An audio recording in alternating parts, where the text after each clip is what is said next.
Warning. This video contains super awesome content not suitable for people who don't enjoy super awesomeness.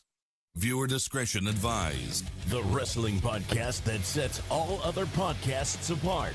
Covering news from the world of WWE, AEW, TNA, and more. Your favorite weekly episodic podcast, Ramblers Unleashed, starts now. Let me tell you, it is so good to be back.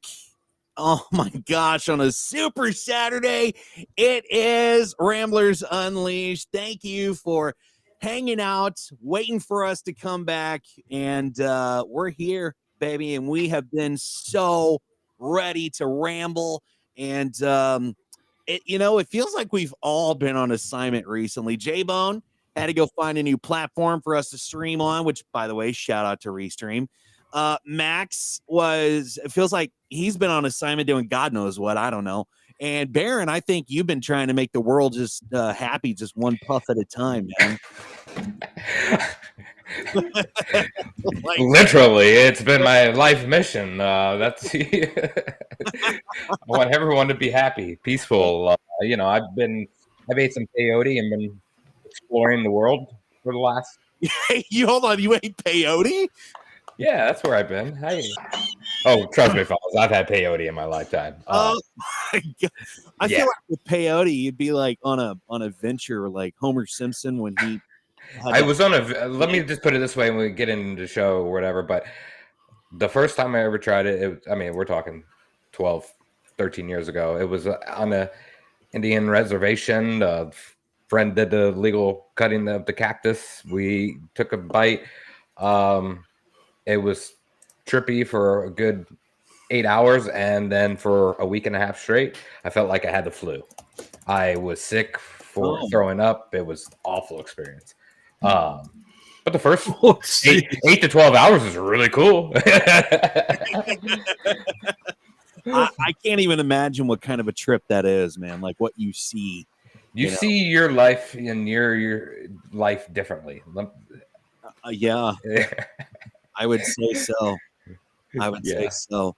Well, let's go ahead and introduce everybody, man. First up, let's introduce the man that is higher than a kite flown by Tony Khan himself, our resident happy guy whose catchphrase is and will always be Baron, please. $9.99. Yeah, ladies and gentlemen, golfers, clap for the one and only Baron, which we have your new segment coming up later on in the show.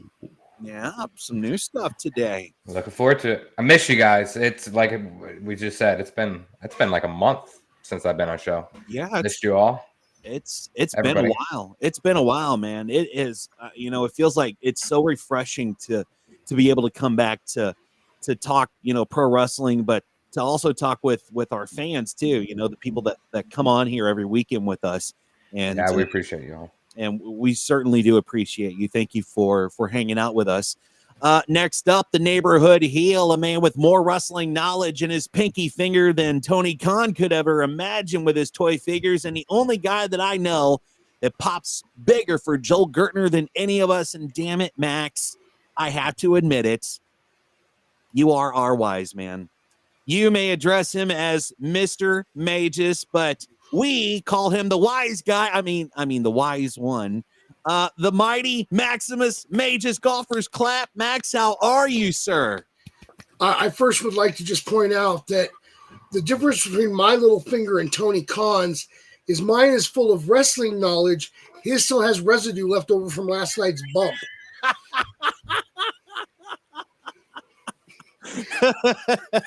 Well, with that being said, Max, how the hell are you, buddy? You know what? I'm feeling much better today. I thought I was going to be on assignment. I thought I was going to be doing some investigation of the Browns. But thankfully, I was able to be here with you guys instead and not have to worry about that. I'm surprised you're not investigating the Cowboys. And I'll see you guys again in a month and a half. It's been real. Hope everyone at home is having a great weekend, but see ya. Let's investigate. They got the best cheerleaders in the NFL. They really fucking do. And we saw that with that Tyson fight. Woo, they were looking good, man. Damn, I mean, minus all the buffering, you know. Was I the only one that went home and couldn't watch a damn second of it, and then I gave up on it. I missed the fight. It took me a little while to get in, but once I got in, it was smooth. I had no buffering issues. You know what's funny? You know what's funny is it did not buffer once when Mike Tyson showed his ass in those whatever that thong that he had on. Man, it didn't buffer once. Jock strap on, right? I mean, that's what he's wearing. Jock. That's what happens when you wear one of those. Yeah, and I would figure that would be like the perfect time for Netflix to buffer on everyone's screen just to say, hey, kiss Mike Tyson's ass. It was funny as hell. Because he was interviewing with his son, and that was his son that interviewed him during that. Oh, shit. That was his son. Yeah, he was like, hey, Dad, I got to, I forgot his son's name. At least I think, I'm positive it was. And he just walks away his ass. Crazy. Great. Good entertainment, man. I don't give a fuck what anybody says about the fight. There was some entertainment in there. So I just sent a picture over of what it looked like to most of us when we were watching it on Netflix. If you want to take a look at that, J-Bone. Hang on 1 second. Did you send it over Facebook? Yeah. I actually have it pulled up. I can. Hang on. Yep. Give me 2 seconds here. Yep.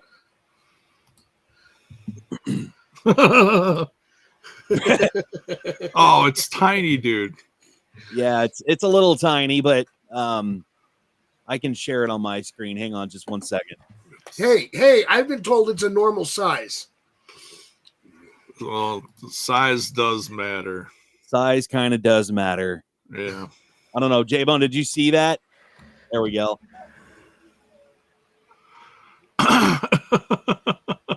I heard Jake Paul will be talking to Tyson taking on Tyson in a match. Is what I thought of.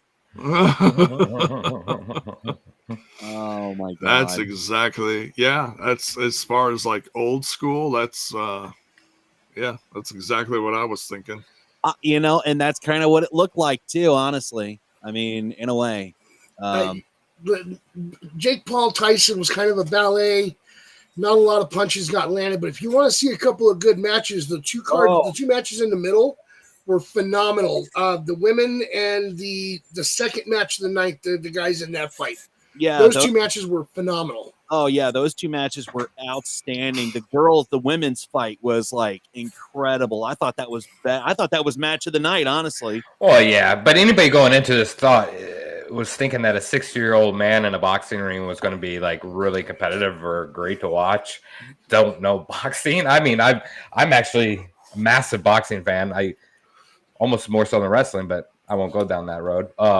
But yeah, that entire thing was it was embarrassing to watch. It really was embarrassing. It really was, and it sucks that all the people, like a lot of my friends, just bought Netflix subscriptions for that fight. Oh shit! And then they canceled it. It's like, really? Well, yeah. That's like, why do we want it? I don't understand why people hate on Netflix so much. They have good content on there. I don't like Netflix, man. I've never. A lot of people don't. I don't. I get it. There's a lot of originals on Netflix on there, but they have a good variety of stuff you can watch. And international stuff too. Yeah, and wrestling coming now. I mean, I will say with you, the show that was a damn good show. Yeah, they've had a lot of good shows on there. Damn good show. But I just go ahead, Max, and then I'll point out mine. The Tyson Paul fight and Raw are just the start of what Netflix is trying to move into. They want to get some more live streaming going on in their format because other companies are having luck on their apps doing it. They're trying to compete. They're trying to compete, and I expect more exciting stuff to start hitting the Netflix airwaves. The Tyson Paul match itself was not one of those exciting things. It was great in the build-up, but in the moment, it wasn't that great. But once Raw bugs are out, you're going to see some amazing stuff happening on Netflix. And part of it's going to be the pulling back of the ratings control just a little bit. Yeah. You had 50 million people watching. I was going to say, yeah. And how many people are going to be watching Raw, But not that many. But still, even if you get the numbers at least close enough to what the Tyson fight was with Monday Night Raw, they still have to get the bugs worked out, man. Especially if they move PLEs to Netflix. Dude, there's going to be so many freaking people internationally just trying to tune in to watch it, you know? Yeah, I don't think they have anything to worry about because they had 50 to 60 million people watching at one time. You got to realize it's a lot. WWE is not catering to 50, 60 million people, not even remotely close. They will never get that number on Netflix. Mir brought up 2.2 NFL games, coming to Netflix. Mm-hmm. I mean, that's good for Netflix. They definitely, that fight was a little indication that they got some bugs to work out, but nobody's going to be watching. That many people at one time are not going to be watching wrestling. I don't think we have anything to worry about. Yeah, absolutely. Finally, let's introduce the producer of our show, which something happened there. I don't know what happened. Fuck, I feel bad. The man, the myth, the absolute legend. For without his tech wizardry and the gizmos that he brings to the show, plus his vast wrestling knowledge and his missus being so kind to gift us his time to do this show, for without him, we wouldn't even be here today. The host of Smash This podcast and total nonstop impact with the latest TNA news on YouTube over any other podcast. Ladies and gentlemen, he is the great and infamous J-Bone Golfers Club. And he's one sexy mother effer. I tried changing cameras and changing it back to see if it would help, and I don't think it helped because I'm looking at the stream on YouTube and it's still, like you said, it's still, I don't know what the hell's wrong with me.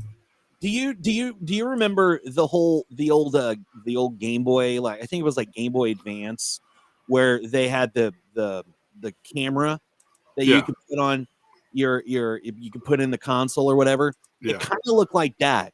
When you changed over to the camera, it kind of looked like, I was like, whoa, that's some Game Boy camera color thingy going on there, dude. Wow. Well, that's the computer camera. Oh, I gotcha. Okay. Yeah, I switched back from my HD camera to the computer camera just to see if that would knock it back in. So I don't know if I got a screw loose. Well, I know I have a screw loose. A couple screws loose. But, we weren't going to say anything about that, J-Bone, but, we love you anyway. I mean, the stream, everything else looks fine on the stream, so I don't know what the hell it is. I feel like J-Bone's camera is giving us the opportunity to see J-Bone how J-Bone sees himself without his glasses. Well, see, and it's crazy because I have new glasses. These are new specs, brand new. They do look nice on you, though, J-Bone. I mean, I have to say that your new glasses. I mean, not right now because we can barely see them, but under normal circumstances, they look great on you. And listen, Dizzy said finally, but it's like he forgets that there's always one person that doesn't get an intro unless we force him to have an intro. So, ladies and gentlemen, boys and girls, the man that puts all the stories together for us in whatever order he feels like, the man who created the show originally so there wouldn't be a show without him, a man with a face that even mothers doubt whether they love it, Dizzy, our faithful host. Thank you very, very much, Max. I appreciate that. Thank you. That was kind. That was like the kindest Max has ever been to me. yeah. That's true. I mean, I figure good, after Matt. 20 years of doing this with you, I should be nice at least once. God dang, has it been? I don't think it's been quite 20 years, but it's been a while. That has been, well, I mean, we started the show, I think, in 2012, yeah, with Bubba. 2012-ish. Ish, yeah. It was me, it was Baron, and then later on we found Max, and Bubba left, and then we brought on J-Bone. Yeah, it's been at least 12 years. Oh, yeah, for sure, 12 years. Yeah, Crazy. I mean, we've had some crazy adventures along the way, man. I mean, we've met a lot of incredible people along the way, and doggone it, we're just happy to be back, man. We're happy to be here to talk wrestling. It's something that we all have in common, and that's why I wanted to create this show. I said, hey, we're all friends. Let's talk about something that we all have in common, which is professional wrestling. And we used to always sit in Facebook or text or whatever and bitch about it. And I'm like, hey, why don't we just start a show and then people can come on and bitch with us? There you go. You know, I honestly believe the only reason that I have survived this long pushing at Dizzy's buttons, especially with the Nickelback jokes all the time, is because I live in Colorado and he doesn't. Which it's funny too, because J-Bone, I'm going to share my screen for just a moment. I'm happy you said that, Max, because I had just got my new computer. Well, I got my main rig back up and running after my other one just kind of went to whatever. But I was cleaning around my computer and looking at stuff, and I just happened to find this, and I thought, well, doggone it, I need to bring that back. Oh, I love that picture. Nice. I needed to bring it back. Had to. That is one of my favorite pictures that I have ever commissioned for our show. And I just want to point out how normal Baron looks and how normal Max looks and how normal J-Bone looks. And look at me. I look like a dipshit. Like my head is bigger than the body, but J-Bone, Max, and Baron, you guys look like you were actually there. You know, and then my dipshit ass looks so stupid. Like dumb. Dizzy, it just the only thing wrong with it, Dizzy, is it looks like your t-shirt's a little too tight. Other than that, it's great. And I mean, the only thing I have going for me is maybe this down here, but that's about the only thing I have going on for me. God damn, I forgot about that picture. I know, isn't that great? That's great. Dizzy, what do you got in there, man? You don't want to know. I keep the ladies up all night long. Anyway. So I want to show you guys something just real quick, and this is what I was telling Diz last night, that it's a new feature, and we're not going to have this on screen all the time, but it is an option that we could do during Q&As and such. And I just, because this is something we didn't have before. So just check this out. I love this. So you can see your comments live on the screen as you post them. So when we have the question of the day, you can see your comments posted up right there. Because with the old thing that we had, J-Bone was trying to keep up with all the comments.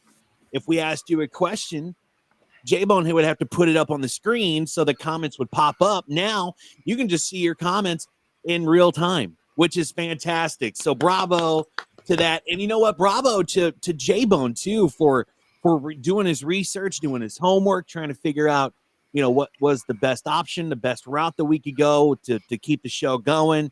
And bravo to you, buddy. Well, I gotta thank Front Row Bill from TNI, man, because literally the first minute I started even thinking about this, just less than 2 months ago, when when all the stuff happened with the price and StreamYard and everything, the second I mentioned it, it was a no-brainer. He showed me, he gave me the link for Restream and what stuff they actually had a special for people to jump from StreamYard to Restream because of what StreamYard did in doubling their prices. Yeah. So, yeah. Another cool thing that we've talked about doing is Max has suggested, and I think he is on the hunt of looking to do a website for the show. So that way we can maybe record the videos or post a YouTube link onto the website so that you can go back there and watch it. And later on, as time progresses and as we go down, we're actually going to have a QR code at the top of the screen somewhere around here. and you can scan that QR code with your phone, and that'll take you to the website where we'll have our merch. See, Baron is showcasing it for us. Where's the QR code? Damn it! Thank you, Vanna. Appreciate it. So you'll be able to scan that QR code. That'll take you to our website when we do get one. We're gonna get some merch, our merchandise lined up for you there too. So buy that Ramblers merchandise. Which, by the way, the holidays are coming. Wouldn't it be nice to have a Ramblers Unleashed shirt or hat in your stocking or as a gift to give to somebody? Wouldn't that be nice? I'm just saying. There actually is, I gotta say, and I barely push merch lately, but there is some significant sales going on right now, and I just wanted to remind everybody. Oops, wrong website. Let me just. I'm not gonna do a share screen thing, but I'm just looking it up real quick, just so I quote this properly. Right now, well, there's one more day on the sale that goes tomorrow. Right now, the 20th through the 24th, you get 15% off. And that's for, and that's all the stores that I take care of, control, whatever. That's the TNI, Smash, and the Ramblers Unleashed stores. And on the 29th, that's next week on the 29th, one day only. That's the day to do it if you want to wait. 30% off. Best deal on the planet. Go get yourself some Ramblers Unleashed merch and just do a little zoom in on the old cap there for Max Magus. Oh, look at that. That looks amazing. That looks amazing. It does. And you sexy beast, you. Look at, speaking of Vanna 2.0. And 29th is Black Friday, so that's a perfect opportunity for you to get yourself some merch. I mean, hey, go out and in style and get yourself some merch. Yes, J-Bone, you gotta say it, dude. You got to. This is my StreamYard now. Love it, man. Love it. Well, let's do what we have been waiting to do for so long, and that is ramble about some wrestling stuff. And first and foremost, man, it is so good to see the Wise Man back on SmackDown, and we now know the 5th member of the OG bloodline, and that is, spoiler alert, CM Punk. Love it. And it begs the question, guys, because we were talking about this before the show, and I think Max was the one that maybe saw something about this. With Paul Heyman now back, are we going to see heel Paul Heyman? All right, so the point that I was going to make, and we decided to save it for the show, is that there's the possibility that he could be turning heel, and they've already imprinted it right into the storyline. Baron was the one that made the comment about how the quality storyline telling is there, the long-term storytelling. And here's what you got to remember.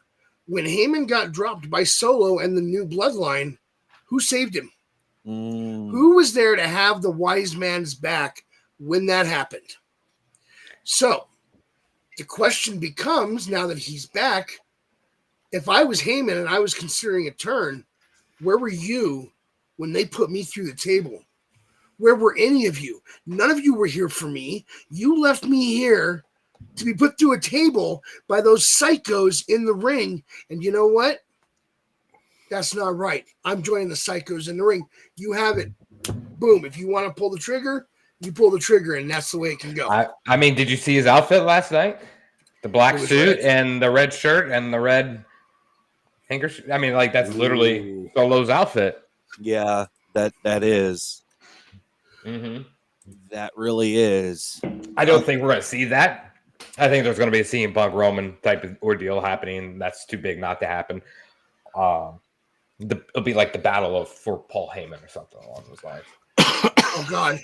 As long as we don't do Heyman on a pole or Heyman in a cage above the ring. Oh, I really thought, and he said, I found, you need 5, and here he is.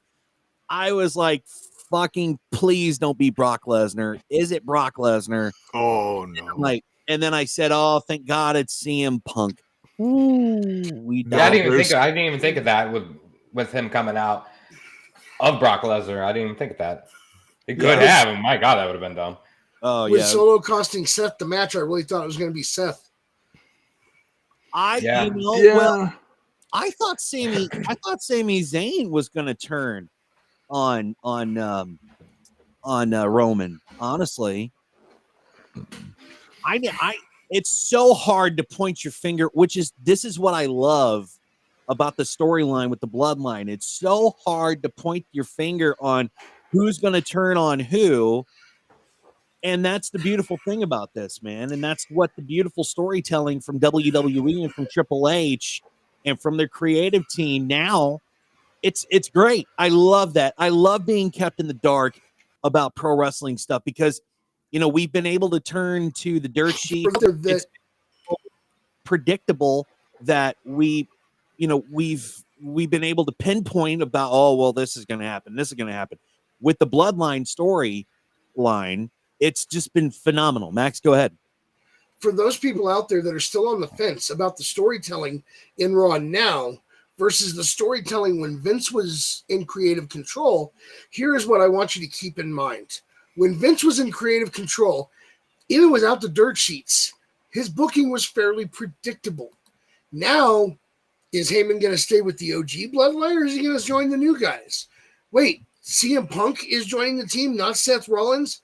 They're throwing curveballs left and right because they don't want us to be able to just figure out where they're going with things like they did back when Vince was in charge. Vince didn't care if we figured out his storylines ahead of time. He didn't like it when the dirt sheets leaked it. But if we were smart enough to figure it out, I don't care. I'm doing it my way anyway. And that's what I love about the Triple H era. Triple H wants us to be surprised. He doesn't want us to figure it out ahead of time.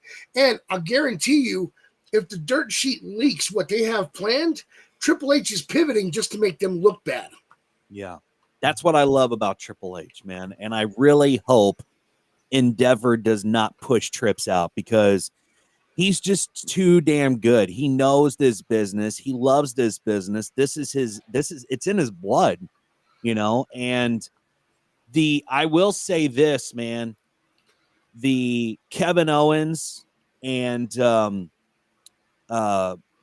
Cody Rhodes promo on SmackDown, fucking fire. That was absolute fire. I have never seen Kevin Owens damn near cry on TV the way that Cody Rhodes almost made him cry. That was brilliant. Yeah. It was interesting looking at KO last night. He was getting a little choked up there because man, Cody was peeling back that onion and really revealing some deep stuff on Kevin. It was that was something. Yeah, that was just marvelous. If you've not seen that promo, go back on YouTube and watch it after you're done watching us. So question about that. Who's the face and who's the heel in the battle between Kevin Owens and Orton? Kevin Owens and Cody. Cody's definitely playing that heel part, I think. The way they've set it up, it's like they're implying that KO is the heel, but I want you to, it's like some of you figured it out. A group of Samoans bullies him for 4 years. None of his friends help him. He's left alone in this war, and tricks the Samoans used in his matches prevent him. Oh, and the tricks they used prevent him from becoming Universal Champion. Despite that, he decides to be a good person, helps his friends against the Samoans. Out of nowhere, the crowd starts cheering for the guys who used to bully him. One of his best friends, whom he supported in his battle against the Samoans and helped so he could finish his story at WrestleMania 40, now decides to side with the original tribal chief. His new friend Randy Orton, with whom he formed a great tag team this year, chooses Cody Rhodes over him. His lifelong best friend reunites with his old Samoan friends who treated him badly. He can't take it anymore and decides to viciously attack Randy Orton. But hey, KO's the villain of the story. Wow. That's heavy, bro. That's right. This is the storytelling we're getting. Yeah.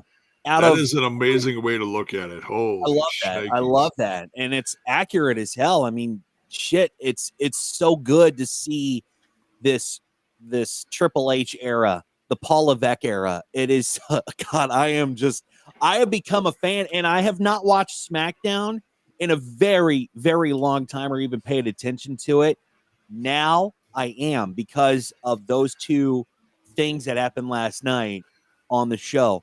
NXT is doing fantastic. Raw is doing pretty damn good.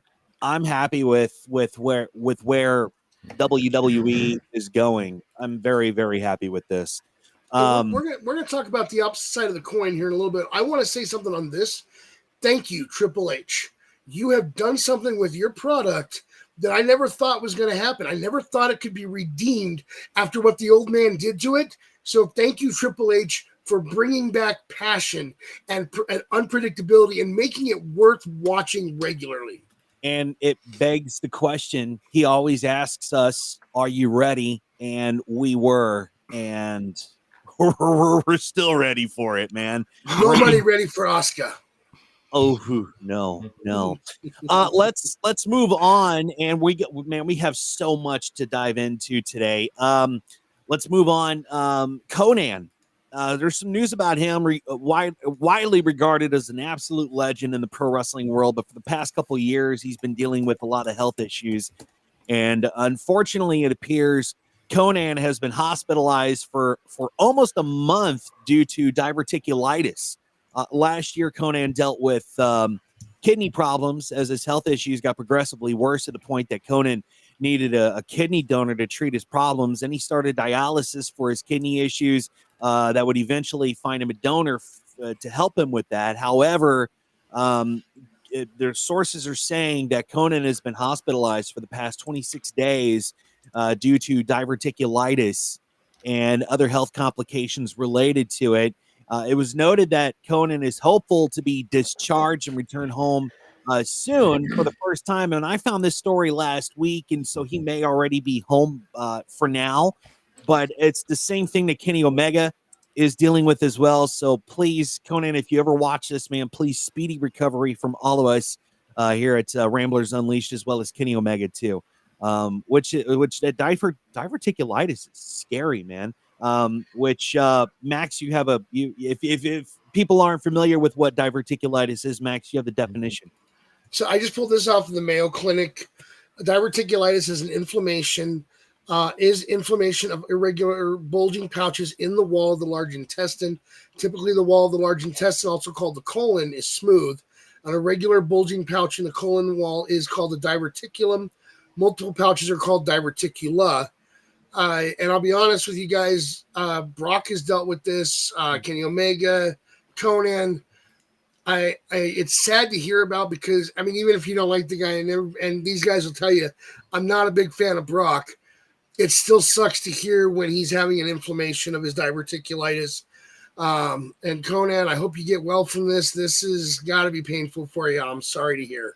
Yeah, absolutely. From all of us here at the show and from all of our fans too, we hope you have a speedy recovery, Konnan, and as well as Kenny Omega too.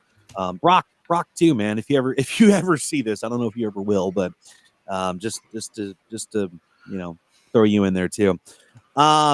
Let's move on, man, because Indy Hartwell is in the news too. She had a pretty successful run in NXT, but her main roster debut was less than memorable. That led to her release earlier this month, and some shots were fired from Bayley as she didn't cut any slack from Indy over her departure. Indy Hartwell was released at the beginning of the month in a move that nobody really expected, and WWE was kind of criticized for the same. But even Indy Hartwell admitted that she did not see the release coming either. She uploaded the latest episode of her vlog on her YouTube channel, and it began with Bayley dragging Indy Hartwell after her departure. Bayley mentioned how much fun she had facing off with Hartwell on TV each week and joked that Hartwell couldn't handle it.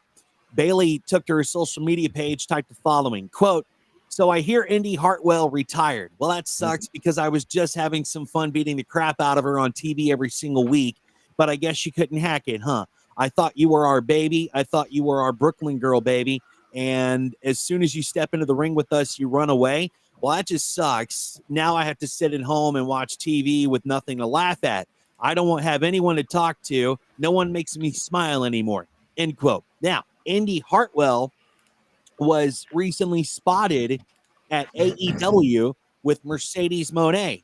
So, is she all elite soon? Wow. What's the difference between AEW and WWE as far as working matches?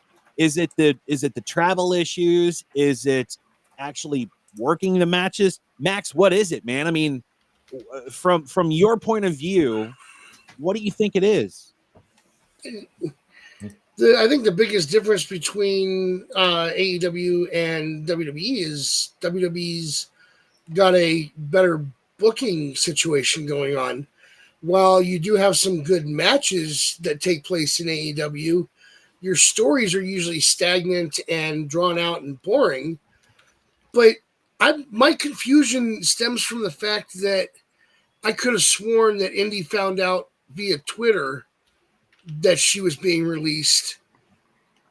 And so why would Bayley be saying something about her retiring when clearly that's not what happened? I don't understand that exchange at all.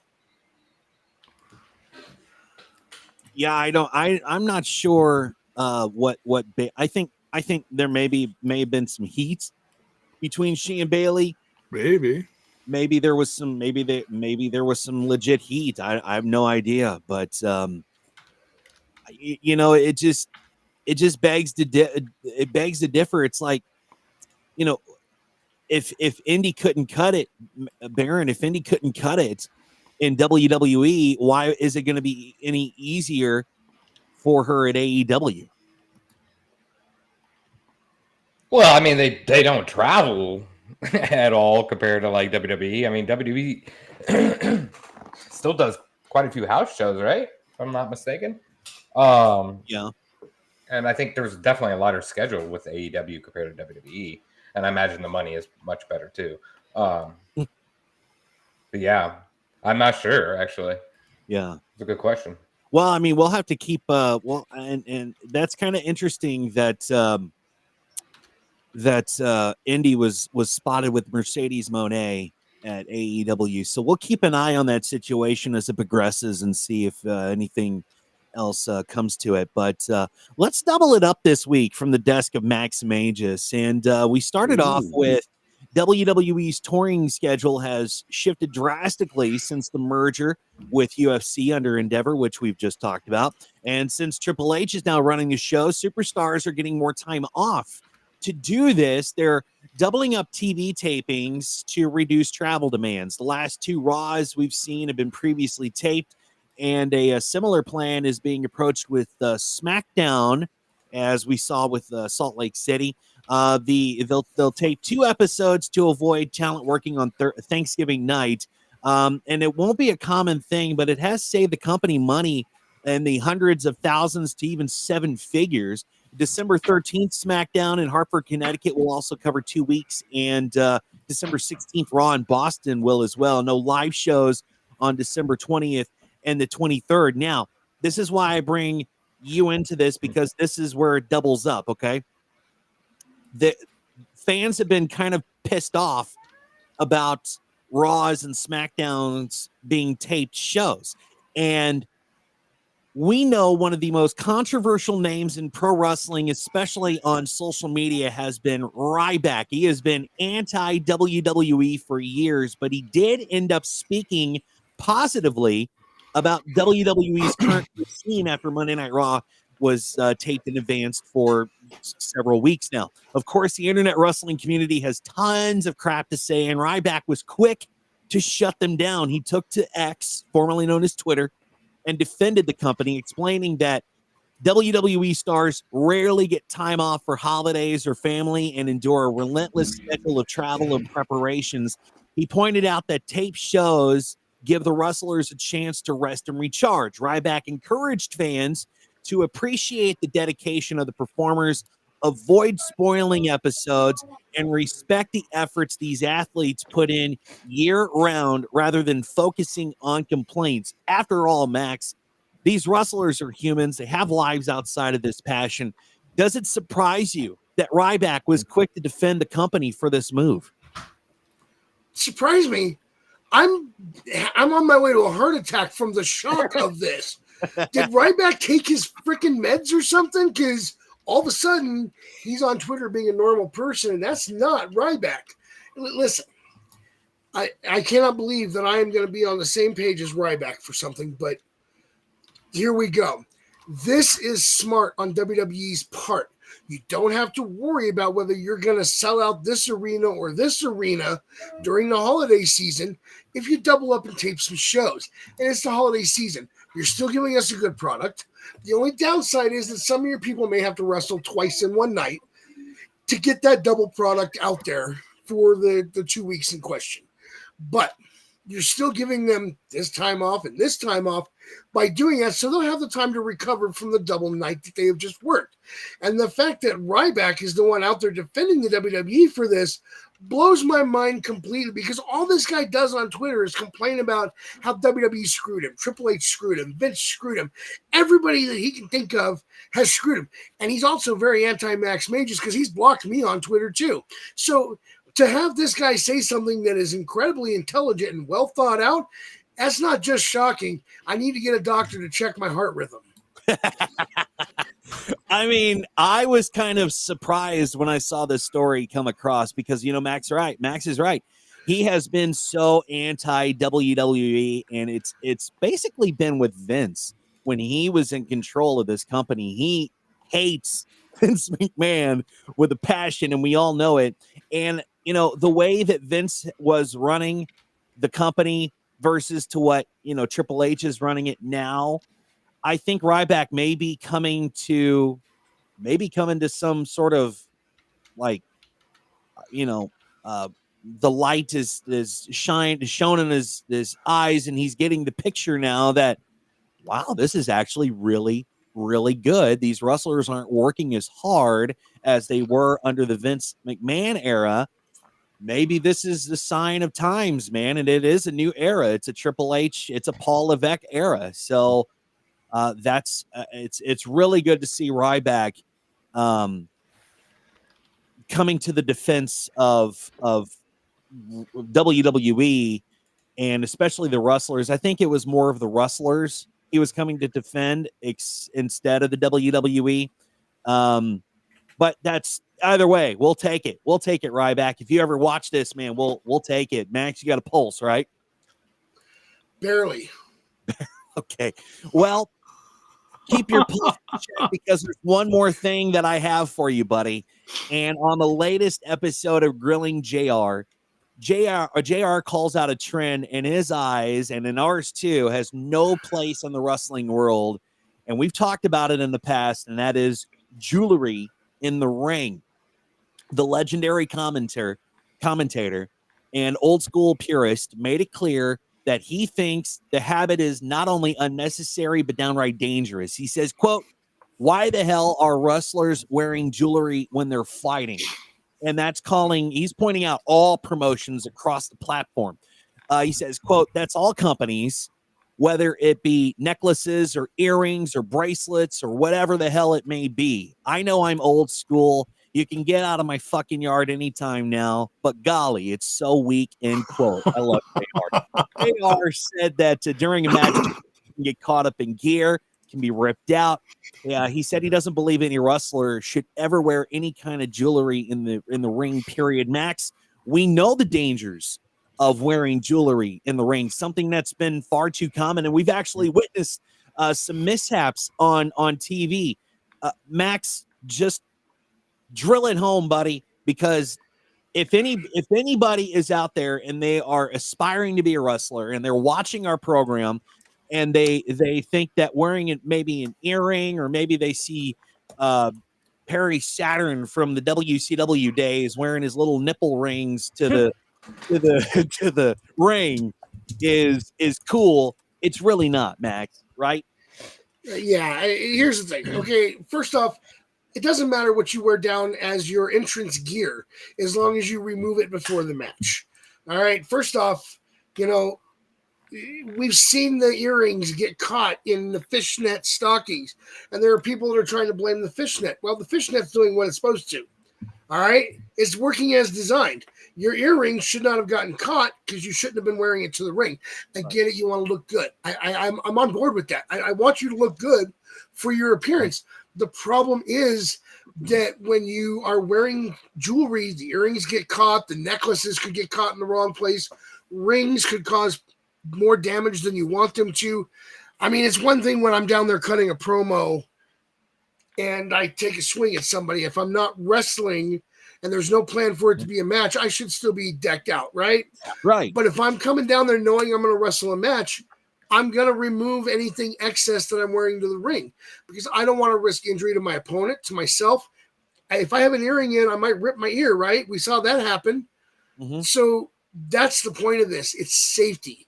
I get it. Looking good is great, but the whole purpose of a match is to entertain the fans while protecting yourself and your opponent.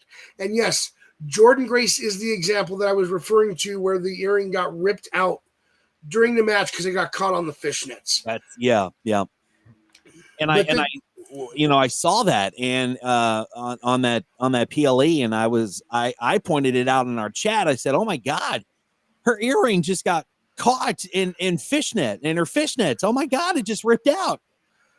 Yeah, and listen, as a former wrestling manager who wrestled some matches, I cannot state this enough. Your first duty in the ring is to protect your opponent and yourself. If you are wearing jewelry to an active match, you are not holding up your end of the bargain to protect yourself and your opponent. Right. Remove the jewelry before the match begins, or don't wear it down to the ring at all. Right. Yeah, absolutely. There you go. That's from the desk of Max Magis. And, a lot of people are talking about, they're giving some high praise to Triple H for the positive changes in WWE. One of those being is Diamond Dallas Page. He's now back in the WWE mix, and fans couldn't be more pumped. The wrestling legend is now featured on one of the newest DLC characters for 2K24, and he's opening up about what it means to rejoin WWE after a stint with AEW supporting Cody Rhodes and the Nightmare Family. But it's not just about being featured in the game. DDP revealed that returning to WWE is like a full circle moment, especially under the leadership of Triple H. In a recent interview with Bleacher Report, DDP said, quote, "I'm excited to be here all the way around. It's not just the game, it's the whole thing. How you were treated at the pay-per-view, and I've been to many over the last few years. It's gotten better and better, and now it's just a whole different respect level for the legends because of Triple H." Baron, it makes me wonder what it was like when Vince was at the head of all this, how the legends were treated backstage, who was invited to what PLE, and so on. It just seems like the environment is so much better there. I mean, not just an environment, but the world's changed too. A different period of time back then than it is now. We're a little bit more cautious on what we say and what we do and blah, blah, blah. And it's not a bad thing at all. And that brings a good work environment for them when people are happy in the backstage area and like they're treated with respect. I think that goes across the board with any job there is in the world. Usually the morale is going to be higher and people are going to be more invested. You're going to make more money because people are happier and they put it up, they're all in. So, I mean, clearly it's 90-day difference between the previous, person running the company than who is now. Yeah, absolutely. So it's great. And I love that for them because I do know, it was needed for that company for a while.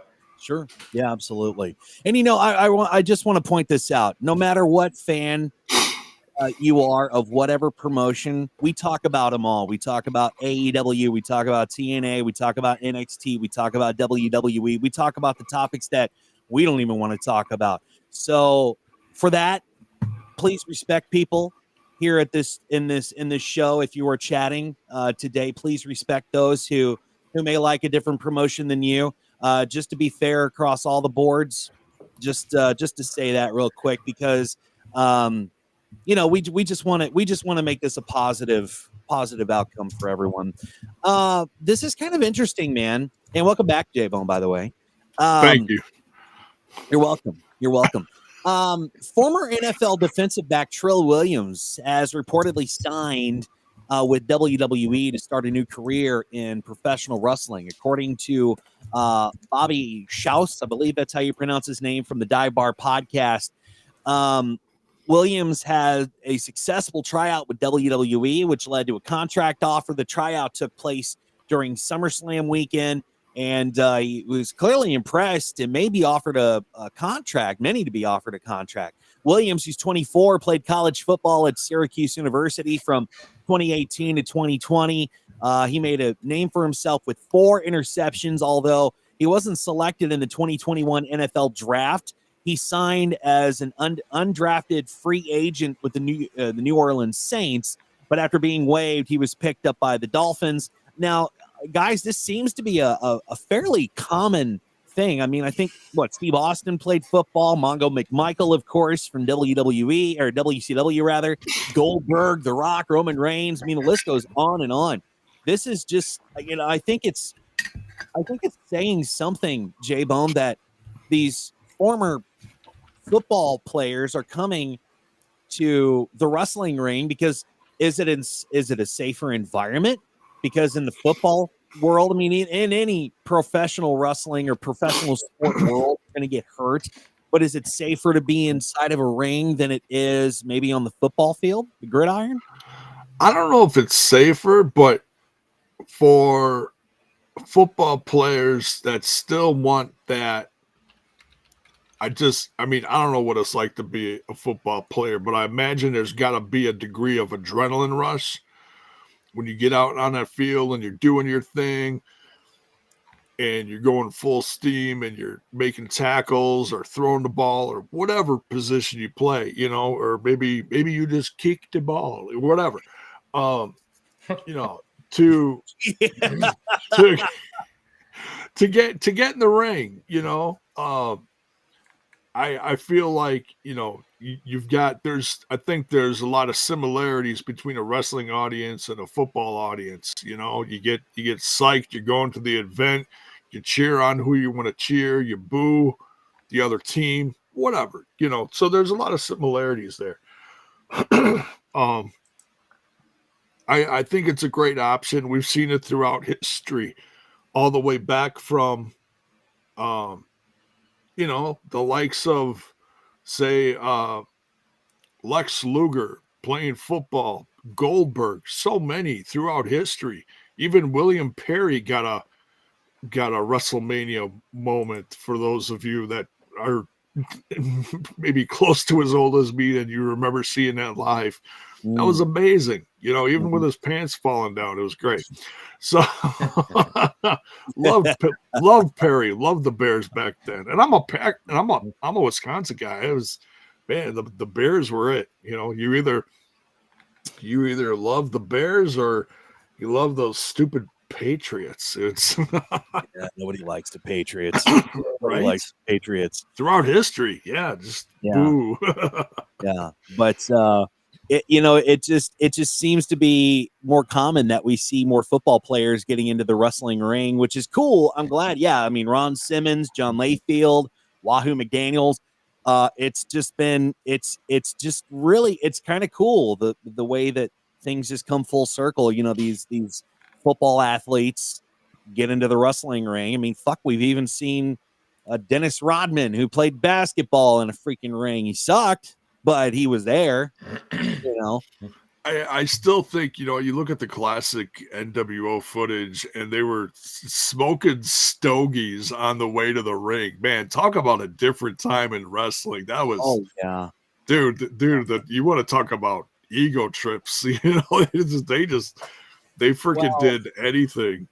When you came in with the Hell's Angels, I mean that was huge when you came in when they came in with the Hell's Angels. Yeah, Moose from TNA, you know, Moose, Moose is as far as like current ones. Moose is one of the biggest and best ones. You know, he's done great things.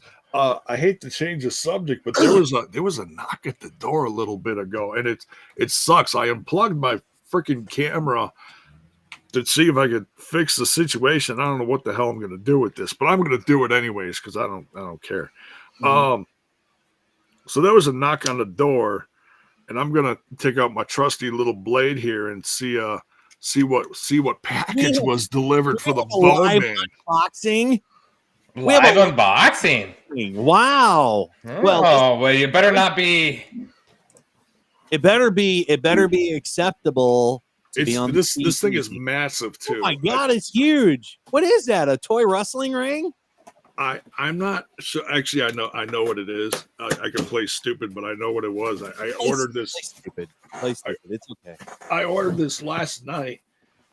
And the UPS guys just brought you something so new. What's interesting is this package is a lot bigger than I thought it was going to be. So let's see what's in here. Well, you know, God bless Amazon. They like to put tiny things in smaller, big packages. So, you know. It's like landing a 747 in the Grand Canyon. Yeah. It's like digging into a bunch of popcorn foam and just finding this small, tiny little toy. So, what is that? I'm not sure if you can. It's Mattel Toys. Can you read that? Mattel Toys. WWE. Low rider vehicle. Oh, hey. Pimpin'. I love it. Is that Eddie Guerrero's lowrider? Actually, it's oh,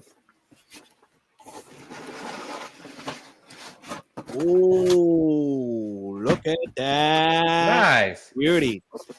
Oh, it's a monster truck lowrider. No, right? No, that's just like with the wheels extended. Oh, yeah. There it is. Is that Rey Mysterio in there? It's Rey. Okay. Here's the thing. I was ordering it on my phone last night, and there was a glitch in the app. There was a glitch in the app. Oh, yeah. You know, that happened to me, too. And I tried buying it. You see, you can add something to the cart or buy it right away. Yeah. And so I did the buy it right away. And then like the screen like went backwards or did something and it didn't work. Huh. So then when I looked today to see what was coming. Yeah. After the thing was done, I got another one for free. Hey, there you go. Hey, that's the way to fucking do it right there. Awesome. What are you gonna do with the other one? I don't know what I'm gonna do with the other one. I'm gonna redo my whole background here because the shelving is cool and I just gotta clean it up because I just haven't had the time. So I'm gonna display the new one with the, I'm gonna put Eddie with Ray, Familia, and I don't know. I maybe I'll do a giveaway on the other one. We'll see. Ooh, giveaway! I love a good giveaway. A good giveaway, man. I think it is. I think it's going to be one of the hot toys of the season.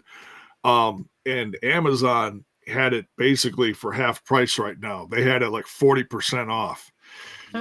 They had it for like $25, and I'm like, well, usually it's like 40. I'm like, that's a hell of a deal. Well, guess what, guys? I just got 2 for $25.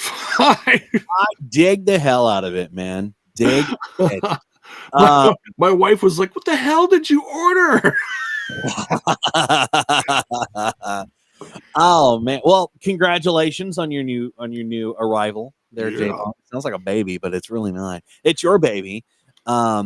But we do have more news to talk about. We're getting into AEW. We have a new segment for Baron, because normally we gave you the $9.99 moment, but we've kind of changed things around. Plus, we do have TNA to talk about. We have J-Bone's total nonstop analysis coming up. Plus, we're going to give you our predictions for AEW Full Gear.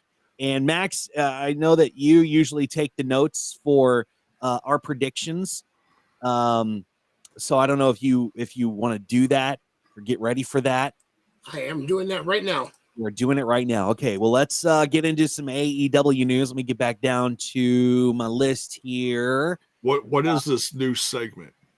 So we'll dive into it here in just a few moments. First and foremost, let's dive into some AEW news.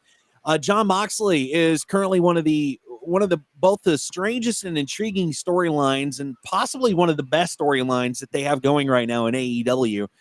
Jon Moxley's current faction, the Death Riders, consists of Moxley, Claudio Castagnoli, Pac, Wheeler Yuta, and Marina Shafir. I believe that's how you pronounce her last name. I've never been capable of pronouncing her last name. Anyway, No, you nailed got it. Okay, good. Because I've always missed whenever Josh Roberts announces them, I've always missed the name, or if whoever says her name, I miss it.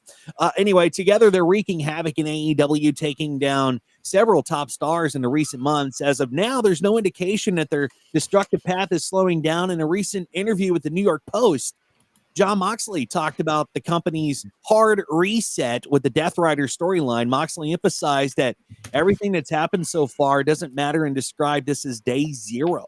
He explained that while things may not seem very different right now, changes will come gradually through consistent small steps over time. And apparently, this whole storyline is largely driven by Moxley, with Tony Khan's approval, with Moxley writing a lot of the dialogue. Jon Moxley is set to defend the World Championship against Orange Cassidy tonight, the main event of Full Gear. Fans are expecting that Moxley's faction, the Death Riders, may interfere to sabotage Cassidy's chances.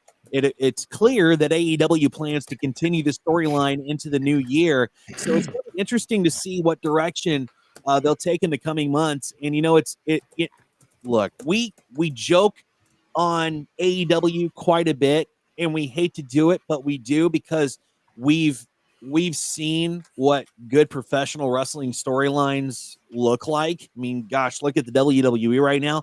But J-Bone, this is like a breath of fresh air that I think AEW needed, and they're using one of the oldest tricks in the book, and that is an invasion storyline with the NWO, with the DX going after the NWO and WCW.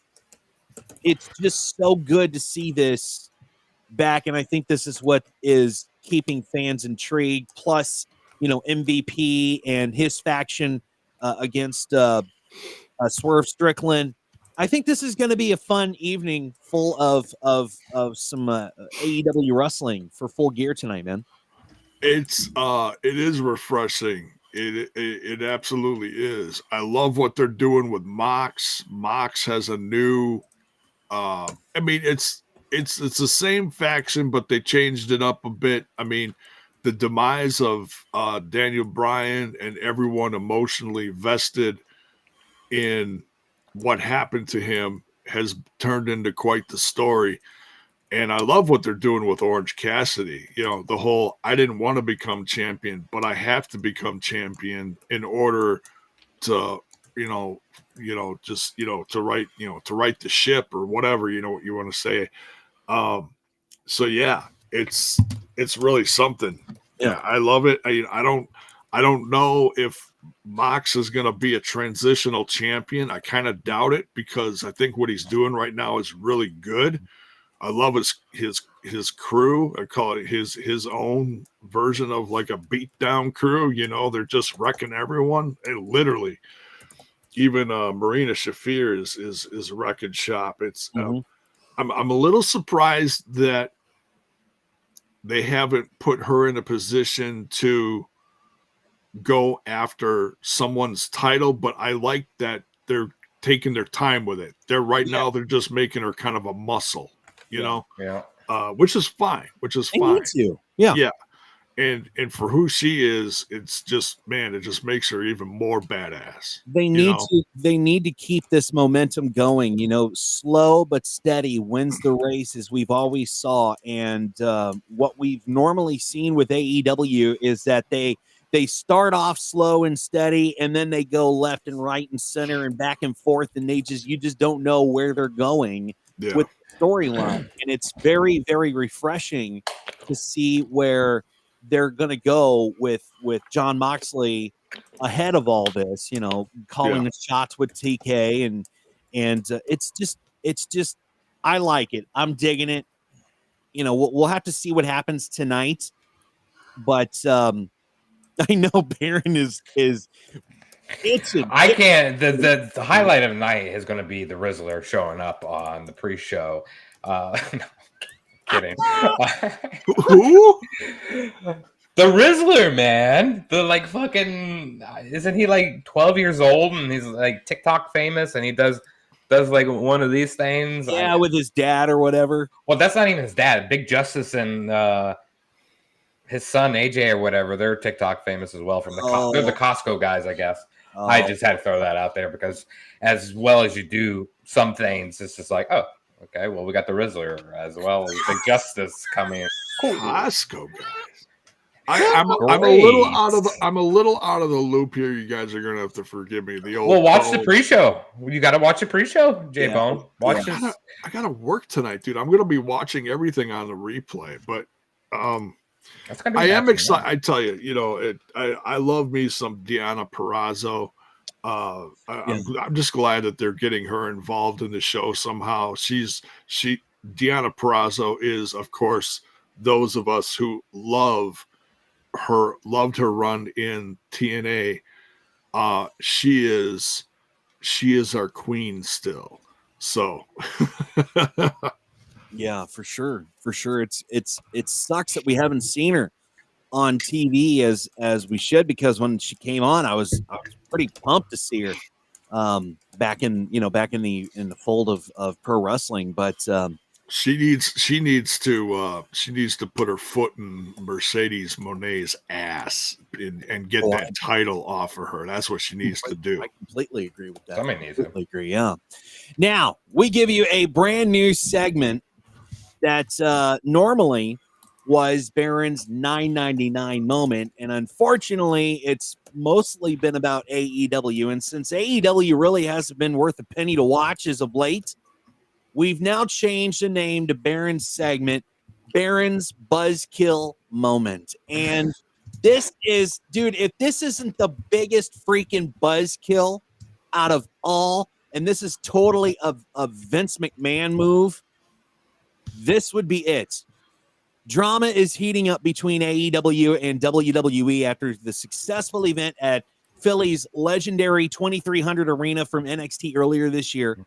The company aimed its target at the Hammerstein Ballroom in New York City, but according to reports, AEW already swooped in, secured their dates for the ballroom, putting a stop to WWE's plans. According to sources, AEW secured the ballroom for December 20th, where they'll host ROH, the final battle, following an episode of AEW Collision on the 21st. As we all know, the ballroom hosted many ECW events before WWE held the unforgettable one-night stand pay-per-views in 2005 and 2006. So it's no wonder, Baron, why the WWE wanted to secure that spot for NXT. But does this mean that the drama is going to continue between the two companies? And is that a Vince McMahon move, or is it not, Baron?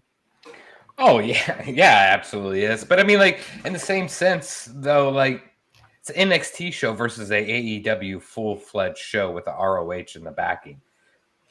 You know what I'm saying? Like, who's going to end up getting that venue anyways? AEW. There's going to be a larger audience watching that than like the NXT show, at least in my mind. But yeah, this isn't the first time this has happened in the last few months either with venues. They kind of did the same to them in Florida, right? Yeah. Was that during WrestleMania weekend? Maybe.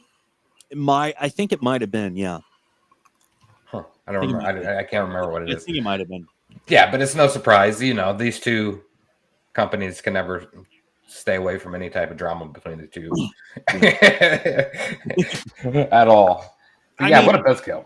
No kidding.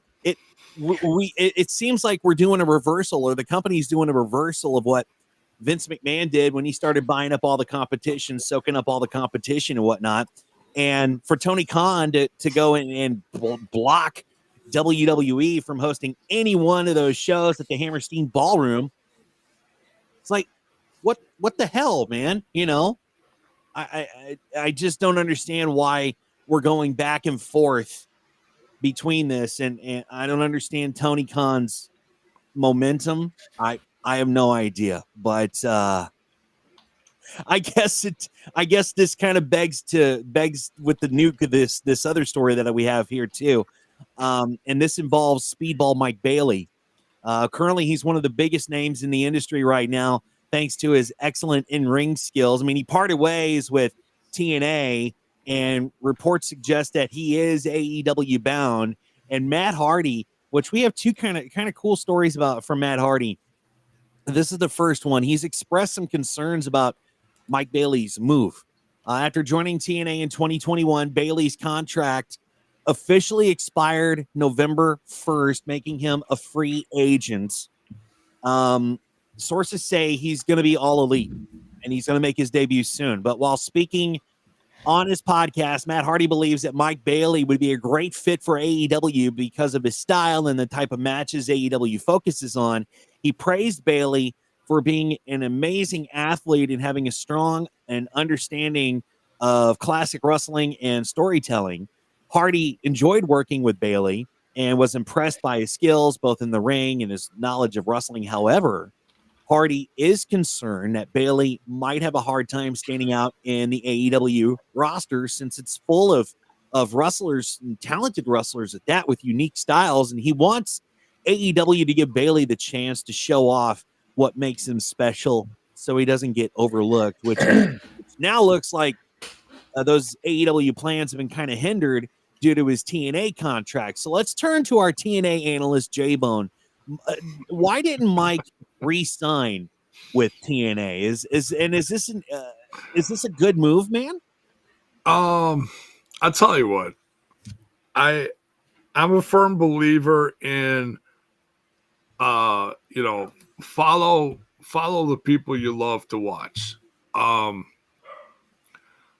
We've said this time and time again. We've seen the Motor City Machine Guns recently go from TNA to the main roster of SmackDown. They are currently tag team champions, and I part of me still has to.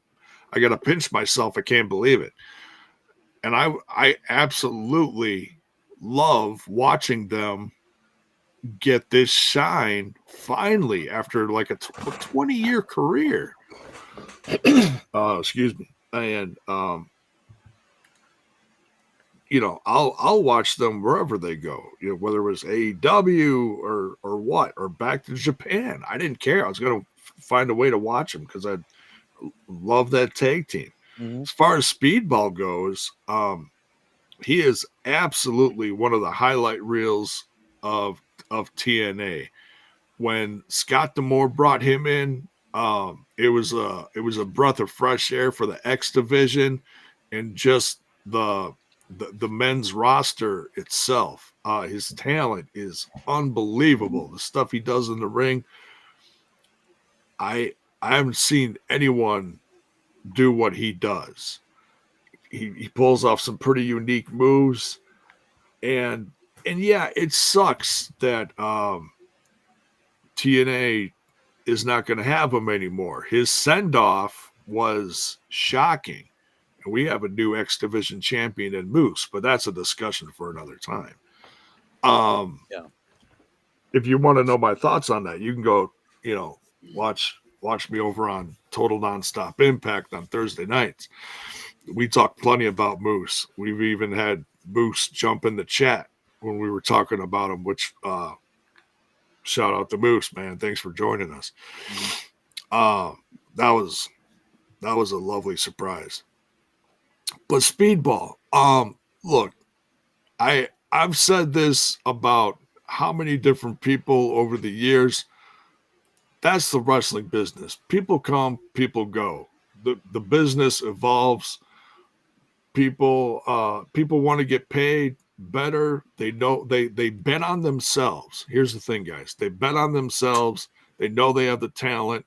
Someone else comes calling and says, hey, open up this briefcase. We'll pay you X amount of dollars.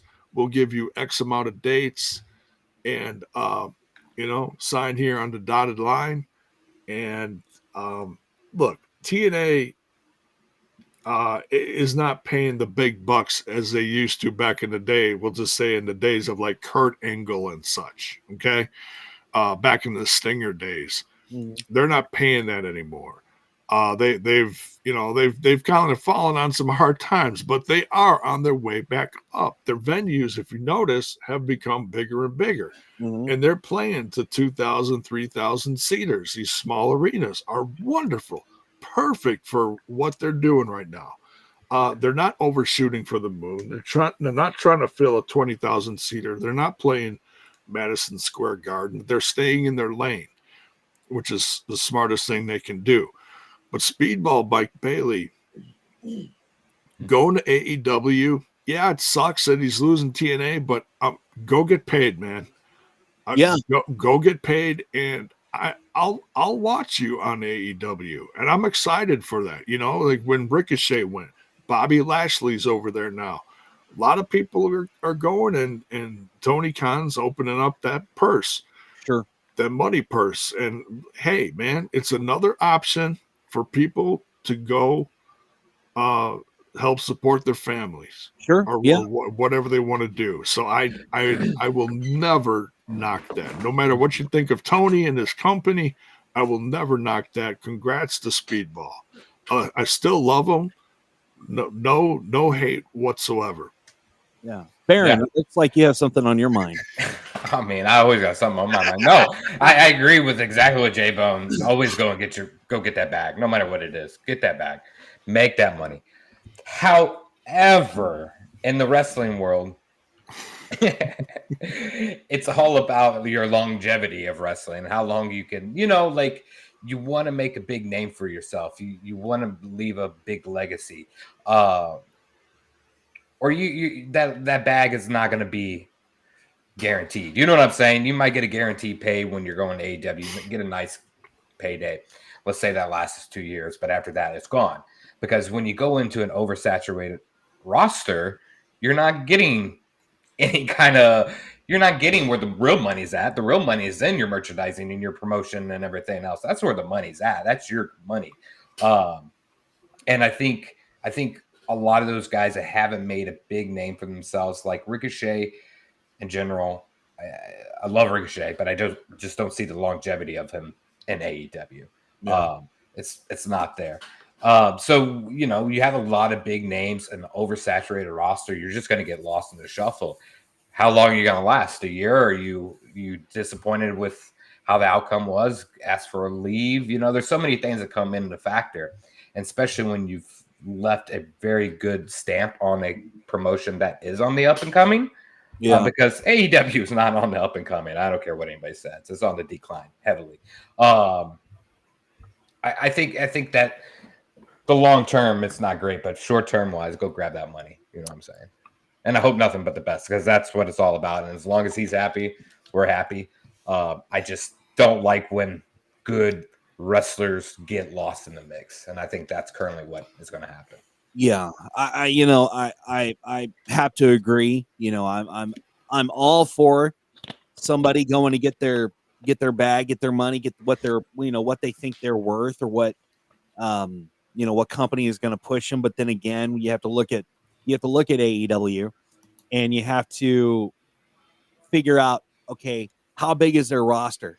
Their roster's huge. Their roster's oversaturated, and is he going to get a fair shot? Is he gonna be up with the ranks of what they're kind of pushing Ricochet, but they're really not.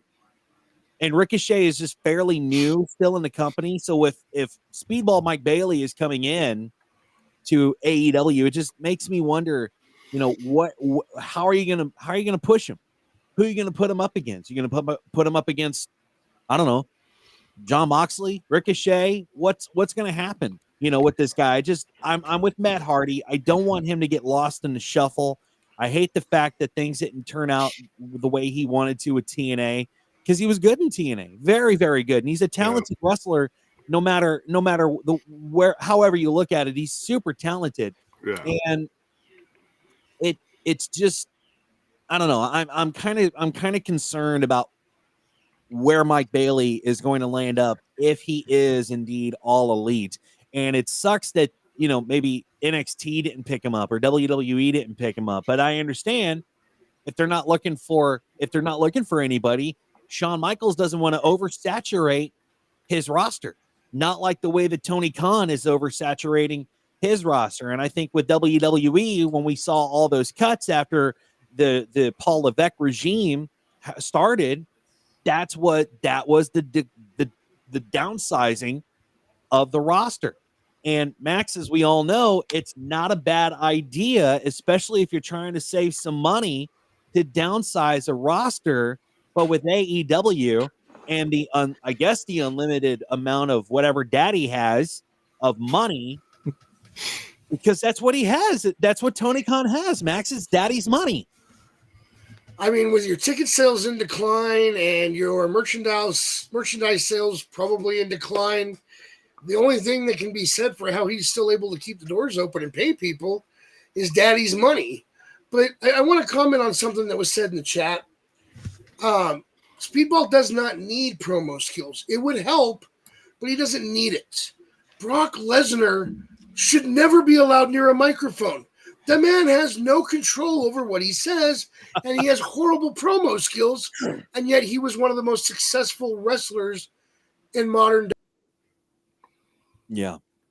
And how much of his time in AEW not cutting promos, and he's still one of the most beloved wrestlers on the AEW roster. He only recently started doing promos because of the invasion angle. You don't need to be a good promo person. If you can't cut a promo, you get yourself a mouthpiece. I was a damn good mouthpiece when I was doing wrestling stuff.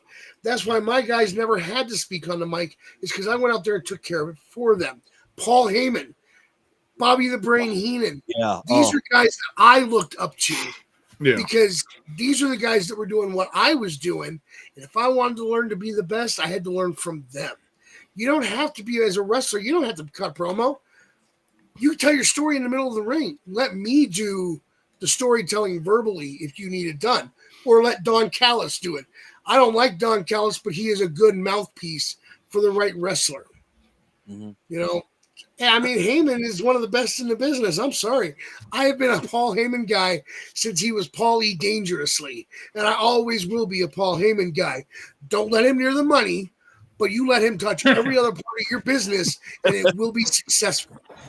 It sounds to me like Max is trying to be the mouthpiece for Mike Bailey. I think that's sign me up. I will deal with Cokehead Boy just to be your mouthpiece. Wow. Go get him. Oh, well, go get him. There's one thing that everybody here has stated. It's especially with Max, what he just said, and with what J-Bone said about the venues and everything. It brings light to this other story that involves Matt Hardy, and he's urging AEW to book smaller venues amid dwindling attendance issues. So in 2019, we know AEW had massive momentum in pro wrestling, keeping up with the likes of WWE. But as of lately, AEW is facing challenges with one of the major issues being difficult selling tickets for its live events. In response to this, Matt Hardy has advised AEW to consider booking smaller venues for their shows. One of the main concerns raised by critics is AEW uses large arenas, which create unappealing visuals and reveal attendance issues. Now, despite this, AEW continues to book these bigger venues, even though, just like what Max said, the ticket sales have struggled to keep up. While speaking on the Extreme Life with Matt Hardy podcast, Matt Hardy urged AEW to book smaller venues for their shows instead of larger ones. He says that you only get 2 of 3,000 fans. When you only do get 2 or 3,000 fans, it doesn't make sense to book huge arenas. If you're in a 10,000 or 11,000 seat venue and only a few thousand people show up, it's an awkward feeling. And people might look around and feel unsure about the situation. And if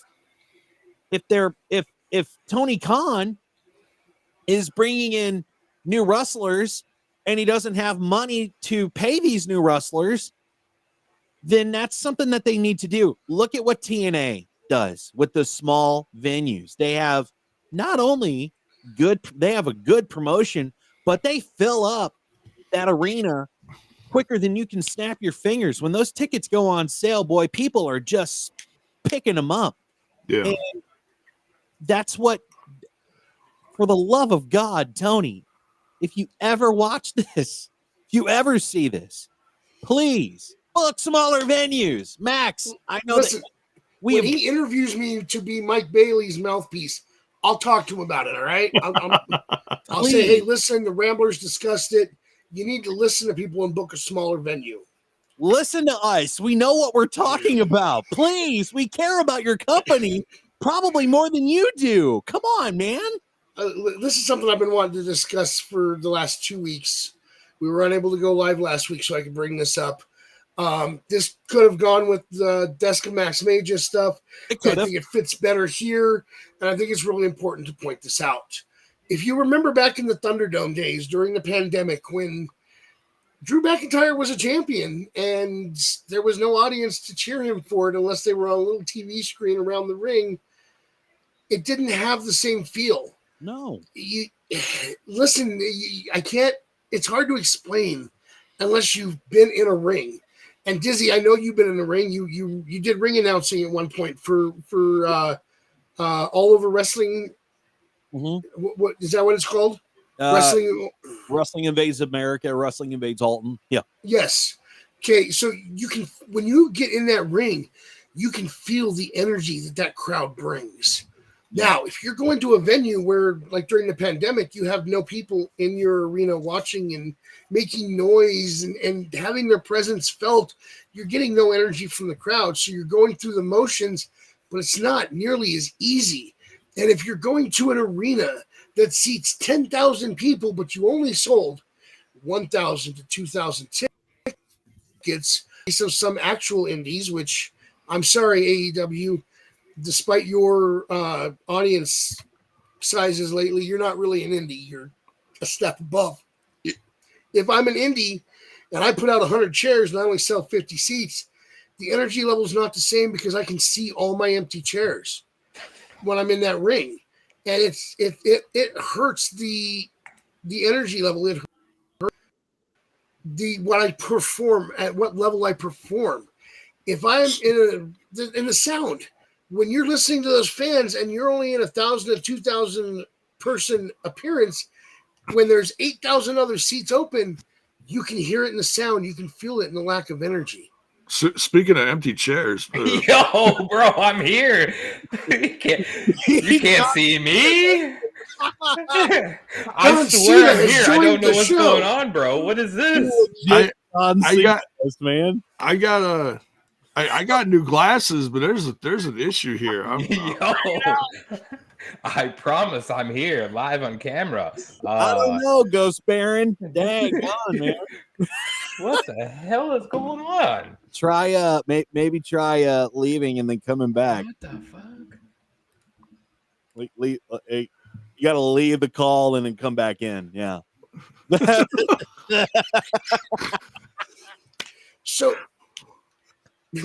whatever happened, I just want to say perhaps canceling that Collision was a smart thing.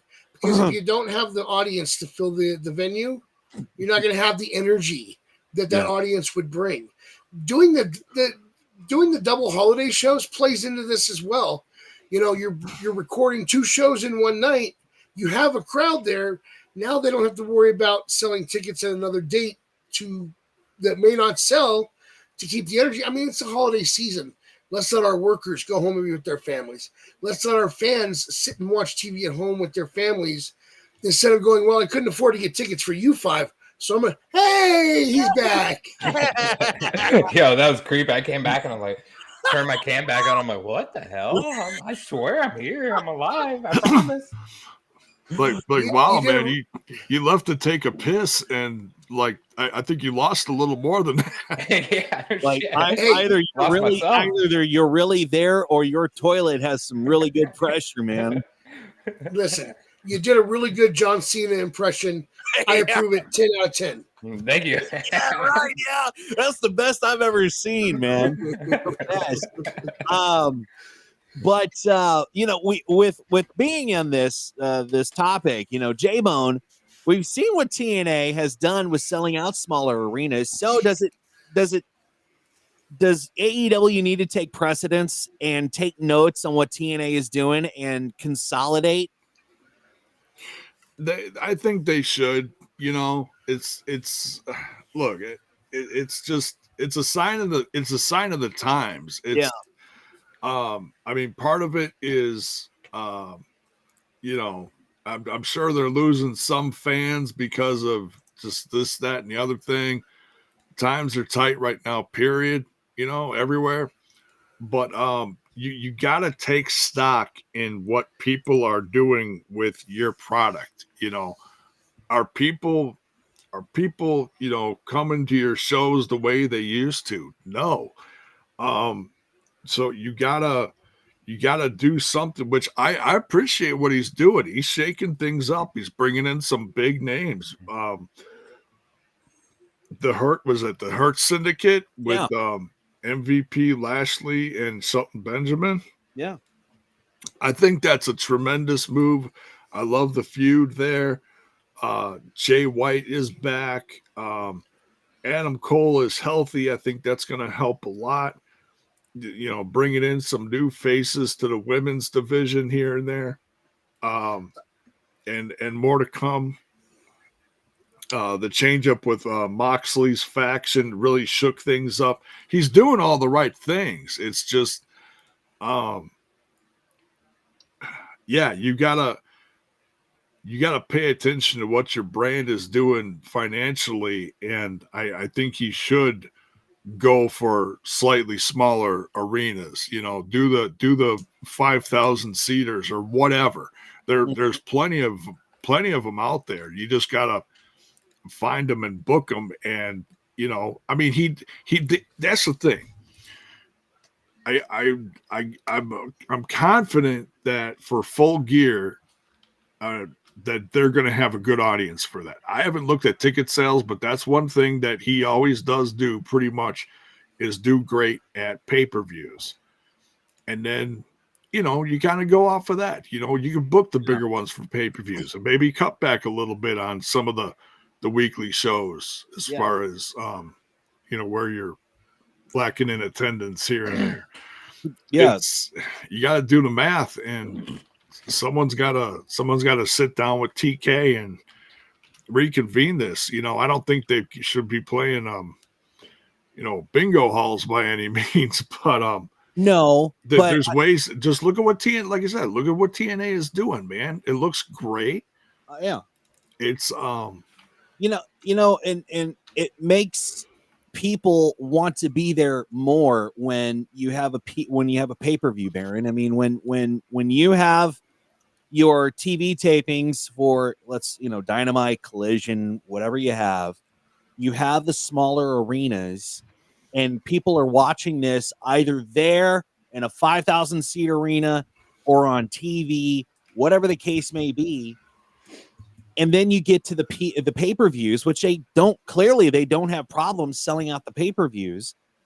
make the big arenas for the pay-per-view your main attraction. Your main focus is that you want to sell out those seats on the pay-per-view. You don't want an empty seat in the house on a pay-per-view. With a TV taping, you want to, I think what J-Bone said is just perfect. You need to consolidate smaller for TV tapings and then go out for all the pay-per-views. What do you think? Do you think that would help, Aaron? Oh yeah, definitely would help. And when you have an ego of wanting to surpass another rival company, you're not going to see that, I totally agree. I think the pay-per-views are a little limited on thinking that they're truly sold out. I don't think so, but whatever. The pay-per-views are, primarily meant for PLEs, are meant for the viewership at home. So I want to focus on the crowds during that period of time. But I definitely think they should book smaller venues. I think it'd be beneficial and make it look better for the show. Also, you have to improve your product before you're going to see a large amount of people coming into your shows. That should be priority number one. And we shouldn't have a pay-per-view.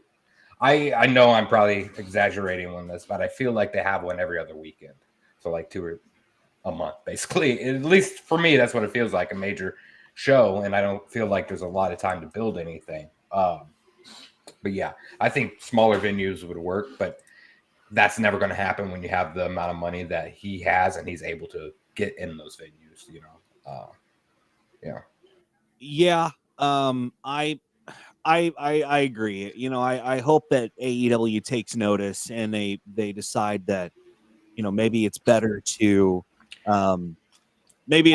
consolidate and save the big arenas for the pay-per-views, Yeah. Or you know what? Go out and do more European shows or something.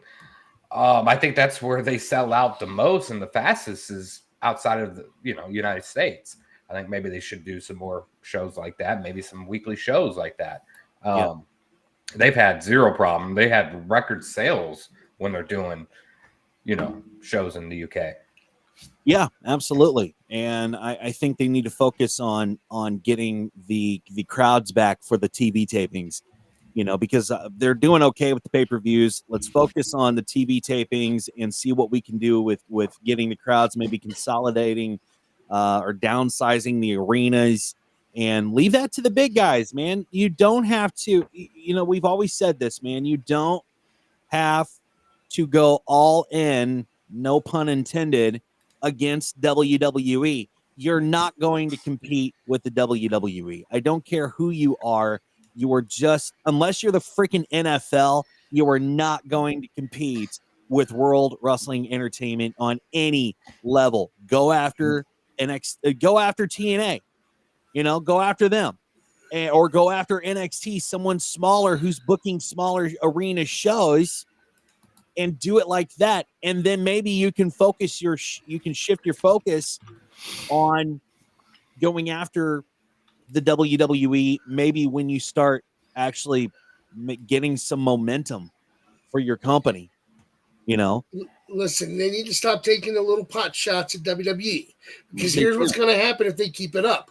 Yeah. DX is going to show up at your venue riding a freaking tank because you're sitting there taking shots. Then you don't want that noise. All right. Right. Yeah. You really don't. I do have an issue that I want to take up with something J-Bone said. When you say his name, you've got to put the proper respect on it. It's not Shelton Benjamin. It's Shelton Benjamin. No. Okay. And with J-Bone, that being said, let's move on to some TNA news. Time for some total nonstop analysis with our buddy J-Bone. And I only had one story for you, but I've actually got two for you today. And I did not bring this up before the show. Okay. So the first one that I did bring up was former TNA president Scott D'Amore was recently seen at the WWE Performance Center, sparking plenty of chatter. Sources are reporting that D'Amore visited the state-of-the-art WWE facility on November 8th. But before you jump to conclusions, sources say it was just a friendly visit and tour. with some casual conversations. As we know, departed TNA Wrestling, left his promotion as president, and now turned his focus to Maple Leaf Pro Wrestling promotion in Canada. And the revival of the promotion is set for a very, very big comeback next year, showcasing talents from the likes of AEW, New Japan, TNA, and ROH. So, J-Bone, what gives? We know Triple H is open to working with other companies similar to TNA, like what they're doing with TNA, but is he willing to send his talent to go work for Maple Leaf Wrestling, knowing other talent from the rival AEW will be there? What gives on that? Maybe for special appearances, he wouldn't mind doing it here and there. I'm sure WWE is curious as to what Scott D'Amore is doing. And I think Scott D'Amore is actually the one that got the ball rolling on this NXT TNA relationship. But then things happened internally at TNA, which came to the fallout of Scott D'Amore because his vision was not the behind the scenes, the people corporately running TNA and Anthem. So I don't know. I think I think if they just keep the dialogue open, anything is possible. I mean, look, you've got great minds like Jeff Jarrett working behind the scenes, trying to help Tony Khan, and he still has let's say part-time at best in-ring career, which I love Jeff Jarrett. I'm an old school fan of his. I can see Scott D'Amore doing some stuff with WWE, not necessarily with his own Maple Leaf brand, but maybe down the line, if he wasn't so focused on building that brand, which I don't blame him for doing so. He loves wrestling. He's got his own pocketbook of cash that he can, book stuff. Sure. Maybe somewhere down the line he can do something behind the scenes with Triple H. I'd love to see it happen. He could be an assistant booker or whatever, titles they give guys nowadays. Yeah. It's all changes here and there, but sure. Yeah. Well, we'll see. As the WWE and TNA partnership continues to grab a whole lot of attention, it's clear why.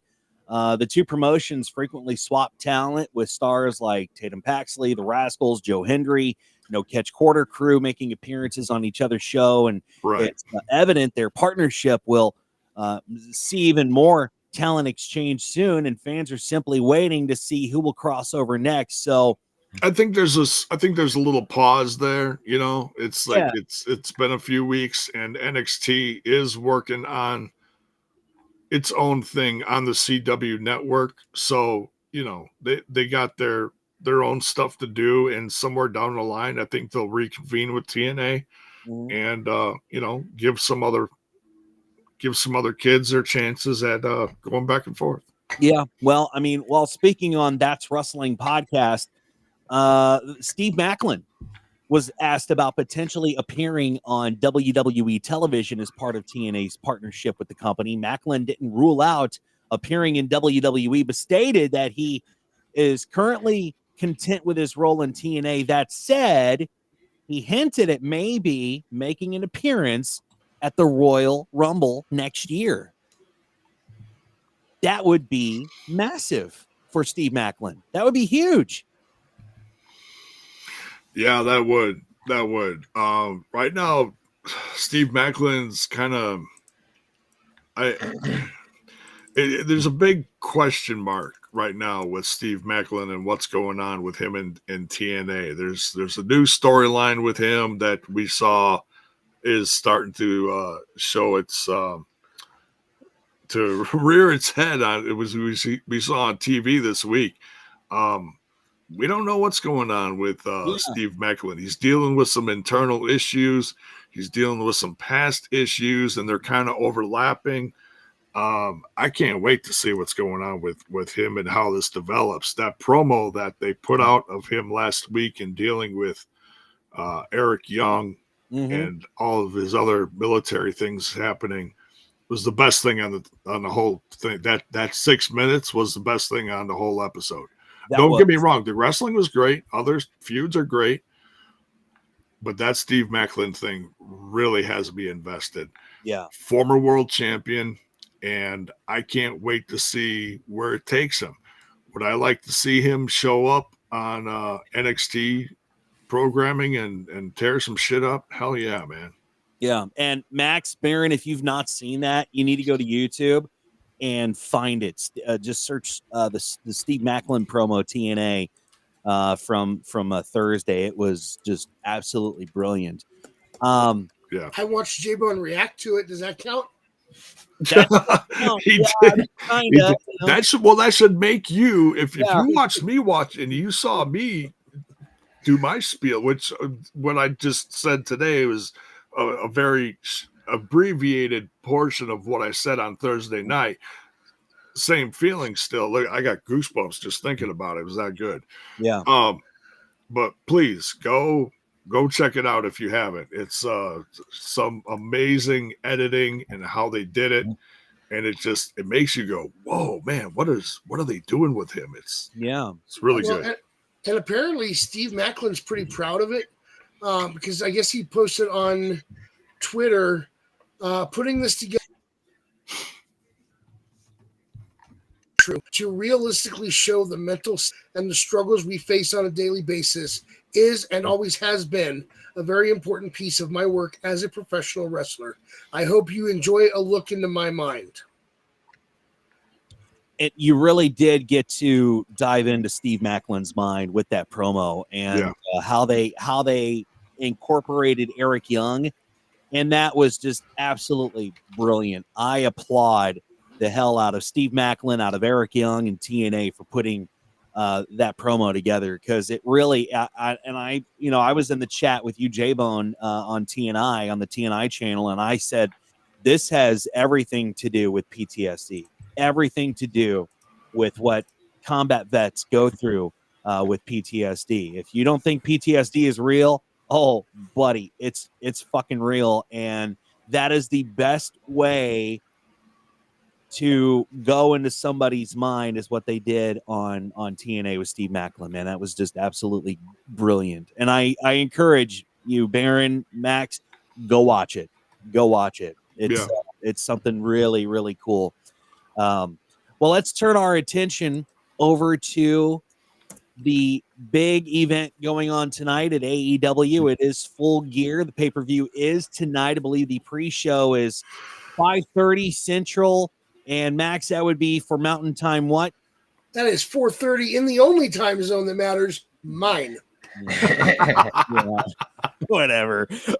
So we'll give you our predictions. And if, J-Bone, you can pull up that chat on the side, you can live chat with us and give us your predictions as we run down the card for tonight's Full Gear at AEW. Let's kick things off. Real quick before we start making picks, for you viewers out there that don't know this, I was down in Texas for like a year and a half. I moved back up here to Colorado beginning in June, and last week or week before we were having a chat in our Ramblers Messenger chat, and Dizzy said something about a time, and I said, well, it's this time and the only time zone that matters. And he goes, I think the only reason you moved back to Denver was so you could say that. Yeah, I did. On the show, yeah. Let's go ahead and do some predictions tonight for AEW Full Gear. Of course, that is the main event. Jon Moxley, Orange Cassidy. Oh, man. That's going to be probably match of the night. But let's go ahead and run down the entire card, including the 0 hour matches. We'll start with the Baron here. Baron, I know, I don't know if you're invested in the 0 hour match, but let's go ahead and give you. I'm going to give you guys my prediction and my honest answer, but am I? Absolutely not. Not in the slightest. Okay, I take that back. So, Big Boom AJ, which I've never even heard of, versus QT Marshall. Who do you got? These guys are blowing up on TikTok. They're very famous on TikTok for going to Costco, trying out the food, blah blah blah. They are actually very popular. They have hundreds of millions of followers. Why they're around wrestling, I have no idea. This is not helping the company in any way, shape, or form. I'm gonna go QT Marshall. I could care less. Okay.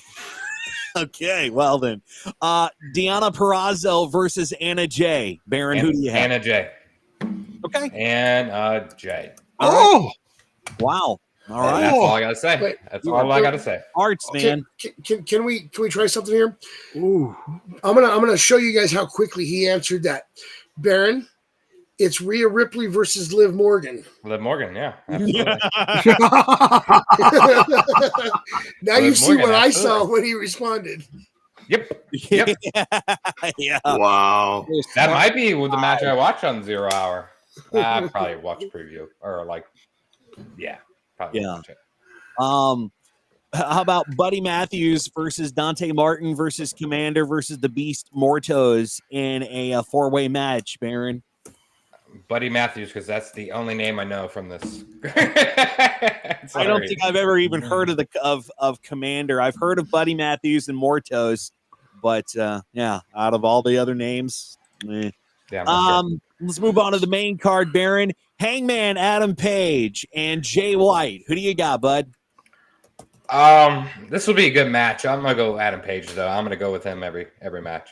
Yeah. Will Ospreay and Kyle Fletcher. Will Ospreay. Got to go with Will Ospreay. That he always puts on a good match. I enjoy that. Yeah, absolutely.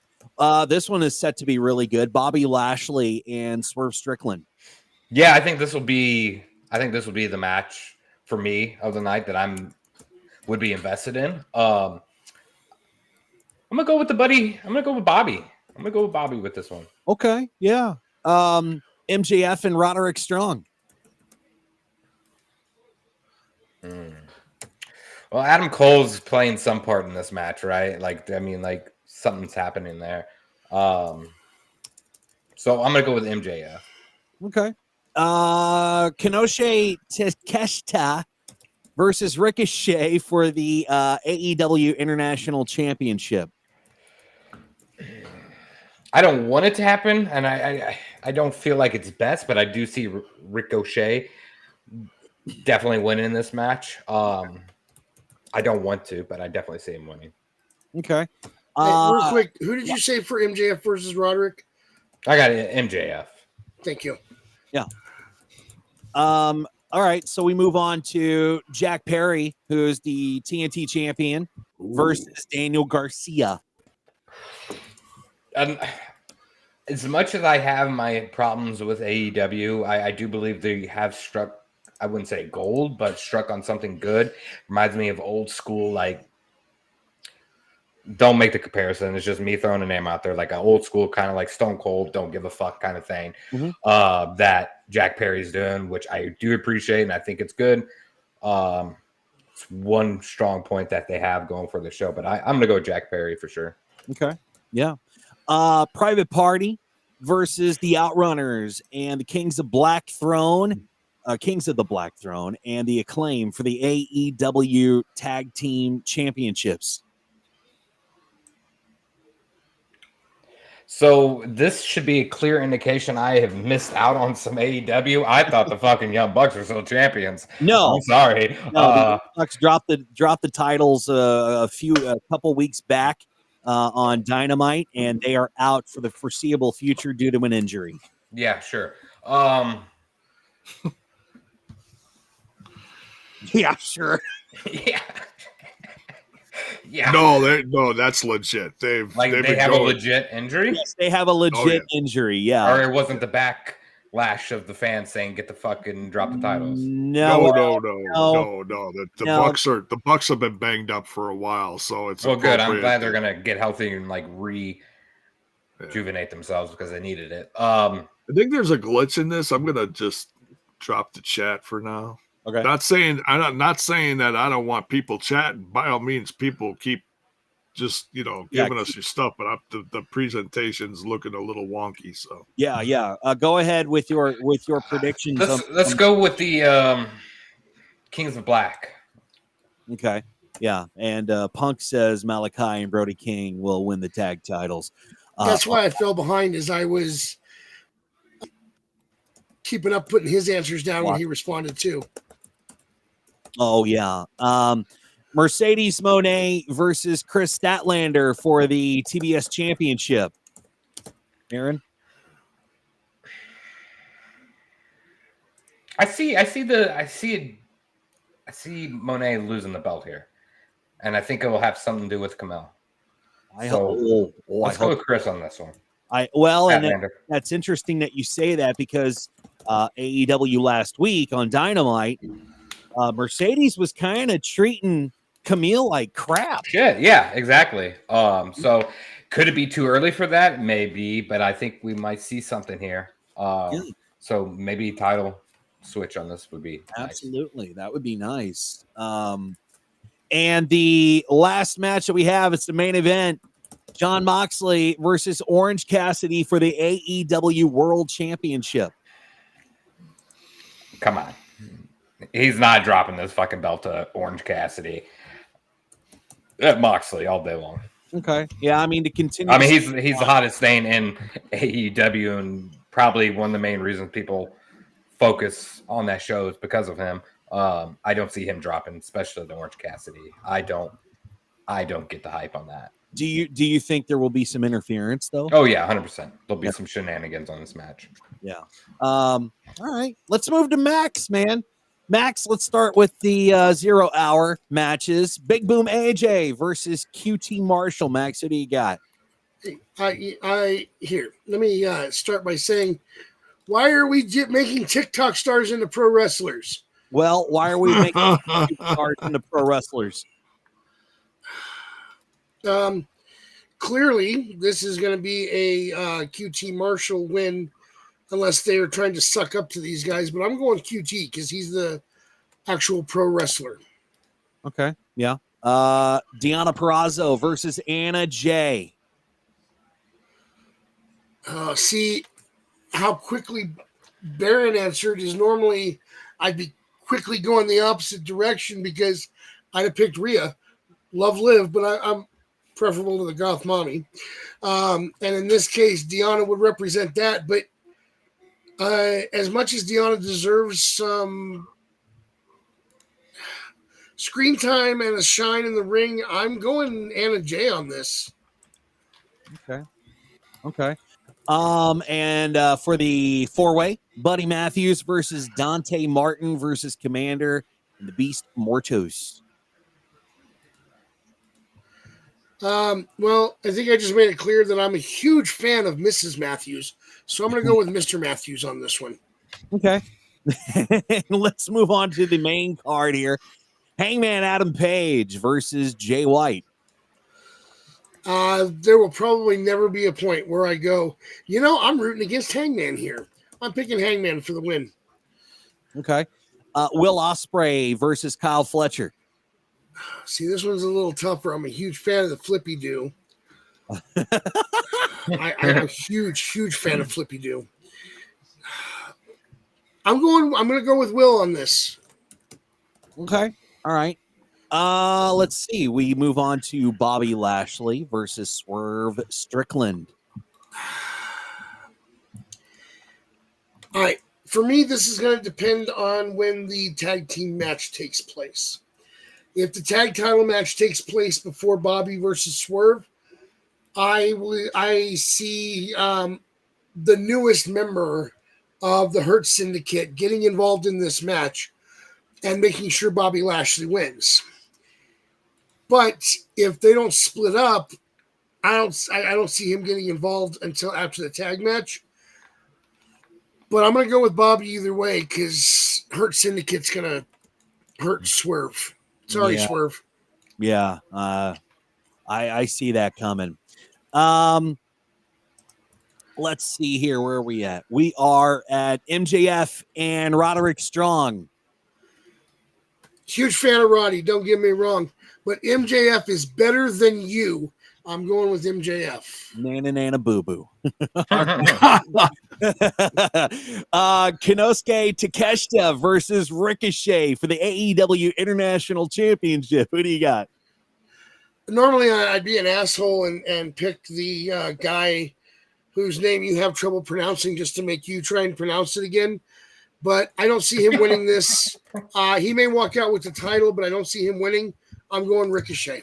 The only reason I know how to pronounce Konosuke Takeshita is because of Josh Roberts. That's the and he said Konosuke Takeshita. I love it. Jack Perry versus Daniel Garcia for the TNT Championship. Max, who do you got, buddy? I know the story they're going for with Daniel Garcia. I don't see them advancing that through this match, so I see Jack Perry retaining. Okay. Private Party, who are the AEW Tag Champs, versus the Outrunners versus the Kings of the Black Throne and the Acclaimed for the AEW Tag Team Championships. All right. I'm going to be honest. I don't know who the Outrunners are. This is the first I've heard of them. Yeah. I know who the Kings of the Black Throne are. Yeah. I know who Private Party is, and I think the Acclaimed is splitting up.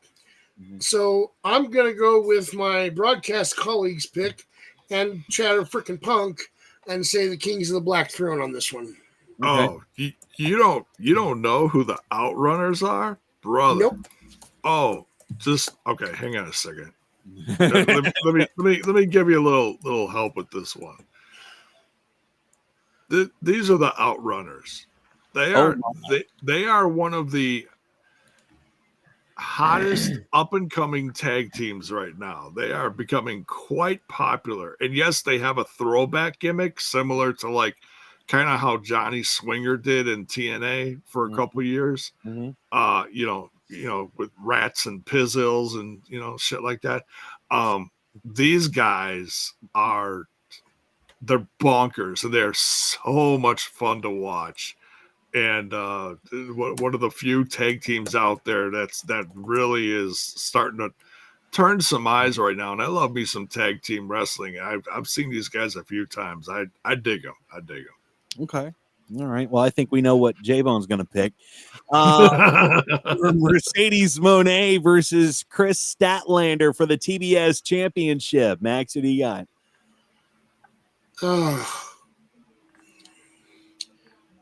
Please let Kris Statlander take the title off of She Who Must Not Be Named so that we can stop talking about her once again. Kris Statlander for the win. All right. That was great. Nice. John Moxley and Orange Cassidy for the AEW Championship. Ooh, this one's a tough one. Orange Cassidy said in his promo that if he takes the belt, it puts a stop to this whole invasion. And I don't think the invasion is going to stop here. So if we're already putting terms on it that's what's going to be needed to stop it, it's not time for that. So I'm picking Moxley. Okay. Yeah. Right on. There you go. There's our Max's picks. We turn to J-Bone now. Let's start off with the 0 hour card. Big Boom AJ versus QT Marshall. J-Bone, who you got, buddy? Man, I could give a flying boom about this boom guy. No, look, and I get it. We've seen WWE do this all throughout history. You bring in whoever's like touching who's ever got a piece of the social media pie. Who was the basketball dad that was part of WWE? God, what the fuck was his name? You guys know who I'm talking about, right? Oh, he brought his kids in? Yeah. The balls? Yeah, the balls, yeah. Yeah, Mello. Oh, God. Something. Just like that, man. I hated it. Gag. Yeah. Yeah. So it's the same thing, only different. I get it. I'm just not familiar with them. I love Costco too, but I've never seen these guys shop at a Costco. I've never even heard of these guys Right. until just now. So Right. So I'm gonna go with the standard the QT Marshall is how you properly pronounce it. out of all of us, I think Baron is the only one that's heard of Big Boom AJ. Hey, yeah, my For You feed on TikTok's a little weird, but I mean they're pretty damn popular right now. What you search on TikTok, brother? Food. Besides food. The only thing I'm familiar with the TikTok is these are these guys probably actually have a bigger following on TikTok than like maybe even social media than AEW has. That's what's fucked up about this whole right here. These TikTok freshmen, they go all over the place. You gotta be careful when you put them down on the desk here, and I like popping them in my mouth every once in a while. I'm gonna need someone to test his TikToks. I think he swapped them out for drugs. I think he had an edible or two. I think so. Yeah. These are nummy. Man. All right, how about Deonna Purrazzo versus Anna Jay? J-Bone, who do you got, bud? Deonna Purrazzo all day. Sorry, Anna Jay. All right. My queen is going to whoop your tiny little tookies. Ooh, okay. Buddy Matthews versus Dante Martin versus Komander versus the Beast Mortos in a 4-way match.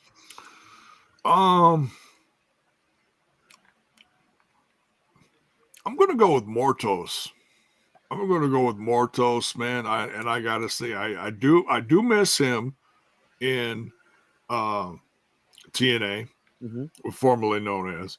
But yeah, I'm gonna go with Mortos. And I do enjoy them putting some spotlight on him lately. That's one thing is I hope that's, we were talking about this just earlier in the show with Speedball. Mike Bailey. I hope that's what if and when he does show up in AEW, I hope they do the same thing for Bailey as they have for Mortos. Not necessarily not change his name, but I think that has to do with who has the rights to his original name down in AAA. So I think that's where that comes from. Okay. But yeah. So you say Mortos. Yes. Cool. Absolutely. Okay. Yeah. We move on to the main card. It's Hangman Adam Page versus Jay White. I do love this feud, and I do love what Page is doing lately, especially burning down Swerve's house. That was some crazy old school shit. I love that right there. I'm going with Page on this one. Okay. Let's see. We move on to Will Ospreay and Kyle Fletcher. Oof. And this is a story as old as wrestling itself. You got teacher versus student, and I think that's kind of where this all stemmed from. It's these two have been traveling the roads together for a long time. They came up together in the business.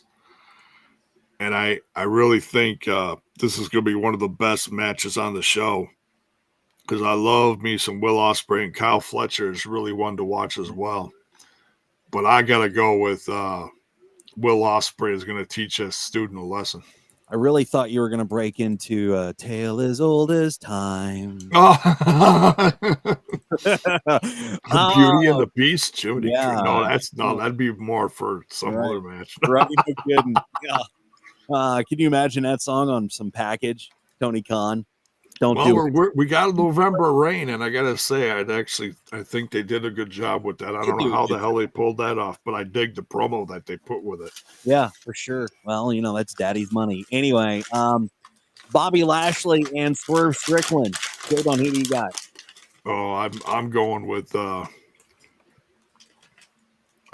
Lashley.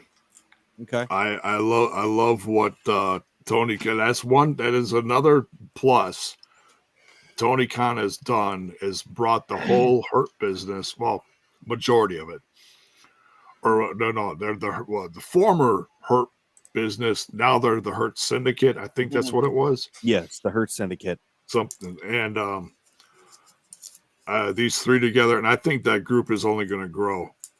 Wouldn't be surprised if you get some interference. You're definitely going to see some new faces in that stable. I'm guessing after this pay-per-view. I think that's where we're going. Okay. Let's see. Who do we have here? We have MJF versus Roderick Strong.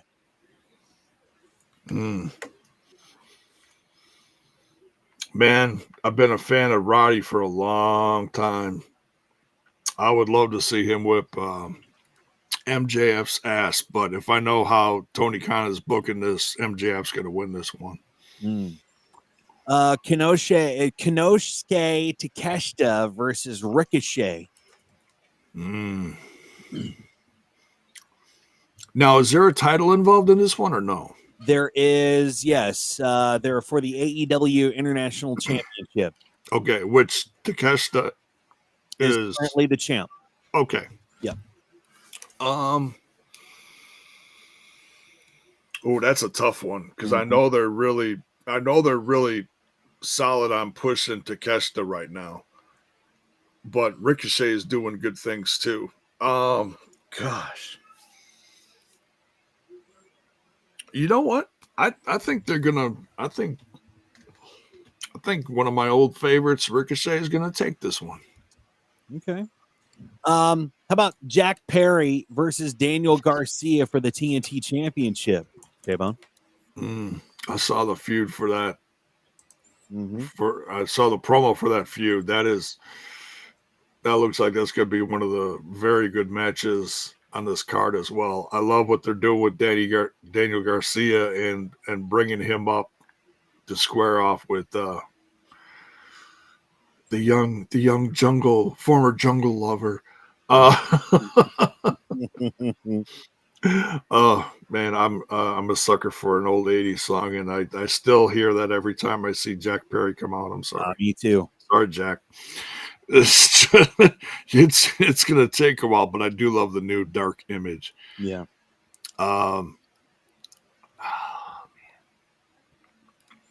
You know what? I think Jack Perry is gonna drop his title to him tonight.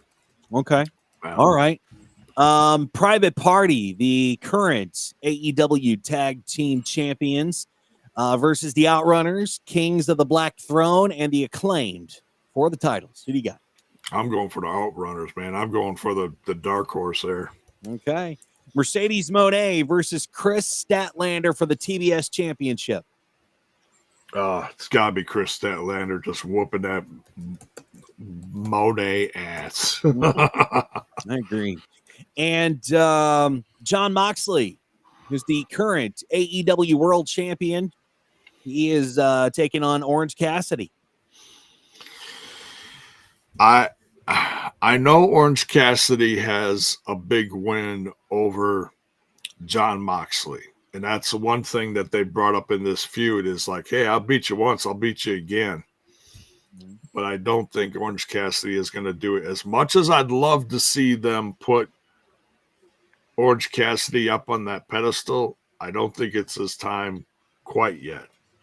Soon, but not quite yet. I think Moxley and his boys got a lot more work to do in this company, and Moxley's going to retain. Yeah. Okay. We'll go with mine. Let's see. We start off with Big Boom AJ versus QT Marshall. Don't really care. Don't know who Big Boom AJ is. Marshall. We'll go with QT because I know how to pronounce that, J-Bone. Deonna Purrazzo versus Anna Jay. We're going with Deonna Purrazzo, of course. I love Deonna. She's my girl. Buddy Matthews versus Dante Martin versus Komander versus the Beast Mortos in a four-way match. We'll go with Buddy Matthews because I think AEW is riding pretty high with him, and I love Buddy. We'll start off with Hangman Adam Page versus Jay White. This has been a great feud, a fantastic feud. I mean, I love what Adam Page has been doing to develop his character, becoming the unstable one.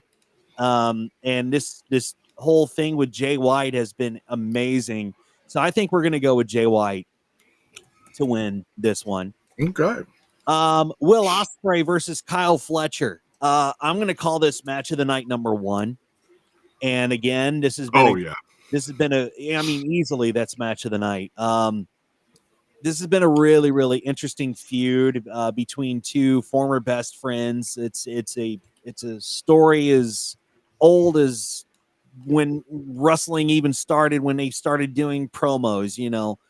This has been fantastic. But I think I'm going to go with Will Ospreay teaching Kyle Fletcher a thing or two, and I think Kyle Fletcher is going to have some people run out there from the Don Callis family and try to interfere, but I think Will Ospreay is going to take this one. Bobby Lashley versus Swerve Strickland, easily match of the night number 2. This has been another good one. I love the fact that the Hurt Syndicate has come in and they've kind of, put the AEW roster on notice. I like it. We're going with Bobby Lashley for this one. MJF versus Roderick Strong. This is going to be match of the night number 3 because it's going to be a good match. I think MJF is going to win, but I think Adam Cole is going to come out and try to interfere to help Roderick Strong, but he's going to make Strong lose, and I think that's going to break up. I think that's going to break up the Undisputed, so we're going to go with MJF. Konosuke Takeshita versus Ricochet for the AEW International Championship. I like Takeshita.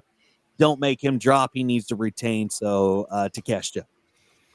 Jack Perry versus Daniel Garcia for the TNT Championship. This is interesting. I really hope, since the Young Bucks are gone, and especially if there's no more gold in the what's their stable called? Somebody help me out. Bucks. It's the Elite. Thank you, the Elite. Yeah, thank you. Since the Elite are kind of broken up now, I think the title needs to be dropped to Garcia. So we're going to go with Daniel Garcia for the win. Private Party, the current AEW Tag Team Champions versus the Outrunners, Kings of the Black Throne, and the Acclaimed. I hate to say it, since Private Party just won those titles. I'm going to go with Kings of the Black Throne on this one because I really want them to win. Mercedes Mone versus Kris Statlander for the TBS Championship. Man, I'm with Max on this one. God, please make Mercedes drop to Kris Statlander. But I think, since what we saw on Wednesday with Camille and Mercedes, I think there's going to be a turn from Camille. I think there will be. Ooh. And finally, Jon Moxley versus Orange Cassidy for the AEW World Championship. Match of the night number 4, easily. And to continue the storyline from the Death Riders, we're going with Moxley as retaining. So there you go. There's our picks for AEW Full Gear for tonight. We hope you enjoy the pay-per-view. And that's the show for today, man. You know what? This has been fun, man. It's been a long time coming. And I've enjoyed this with you guys. It's nice to have all of us back here collectively. Oh, yeah. And, I think we're talking about a time change too. So when we're going to talk about that here in just a few moments off the air, but keep tuned into the socials at Ramblers Unleashed on X and Facebook. Find us, Ramblers Unleashed. We will let you know of a new time and a new day that we will be doing the show. We think it's going to drive in some bigger numbers. We think you're going to enjoy it. It's still going to be the same show. It's just going to be possibly not on a weekend. So With that being said, please stay tuned to our socials. Please stay tuned to the YouTube. Please like us, subscribe. We have another new subscriber. Thank you so much for that. So we're up to officially 205 subscribers from the last time I checked. Thank you. We do this show for you. So thank you for coming by, and to tell your friends about us too, please. So with that being said, that's going to wrap up the show. Baron, how can they follow you, my good man? Oh, I don't have it in here. You I don't? normally have the on here, and I always put my finger at Scumbag Jordan with three ends. Three ends. Scumbag Jordan with three. So it would be Scumbag Jordan. Three ends. Yeah, three. Right. You got to go three. So not two, not one. You won't find me. Three. You'll find me. So it's. I had 3 Tic Tacs today. So Jordan. Something like that. Yeah. Jordan. Yeah. Jordan. Yeah. Just 3 ends. You'll find me. Max, how can they follow you, sir? Well, if you want to follow the wrestling account, it is at Max Magus. If you want to follow the nerd account, it's at Our Shots Podcast. And that website is random-shots.net if you want to check out that other podcast. There you go. J-Bone, how can I follow you, sir? Yeah, I'm not on that Tic Tac yet, so I don't know. I might have you to have get a on Tic that. Tac in your mouth. It's on TikTok that you're not on. Oh, there's TikTok. That's different. Like now. the clock, TikTok. Oh, let's say mine's broken. Anyways, you can find me on the old Twitter box at jbone5150. And they can also find you on your other show.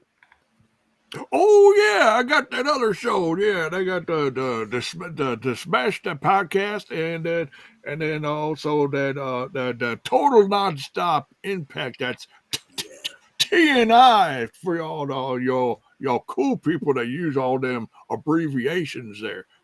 TNI. J-Bone, you sound like you're going to go look up for gold or something later. I am the prospect. I am the wrestling prospect. We need to change your fucking name to the wrestling prospect. That's changed. It's Listen, I figured out the problem. It's past his nap time. Oh, we is ran that a little what it longer is? than normal today. That's why Grandpa's acting up there. He does. Yeah, he does need to go take his little nappy nap. So this old Bones gotta get ready for his second shift job soon. Yeah, no kidding. Right on, man. Well, you can also follow. I don't know where to go with that. You can follow the show at X at Ramblers Unleashed. You can find us on Facebook, Ramblers Unleashed on Facebook. Just search that, you'll find us. And we're also on Twitch. We're live streaming on Twitch as well. So please subscribe to Twitch. I don't know how many subscribers we have on Twitch, but we're trying to grow that. And please subscribe and like the show, like the channel here on YouTube. And it really helps YouTube know that you love the content that we are giving toward for you. So please like the video, subscribe to the channel, and tell YouTube that you want more of us, and we will bring more of us straight to you. And again, man, thank you so much for hanging out with us. Again, we will let you know if we have a time change, if we come to an agreement on a time change, and keep stalking our socials, and we'll let you know there. In the meantime, enjoy Full Card tonight. Enjoy professional wrestling, no matter what. Full Go ahead. gear. Full gear. What did I say? Full card? Full card. Well, I don't know why the hell I said full card. It's probably I'm probably needing a nap too, J-Bone. Because we just went over the full card of Full Gear.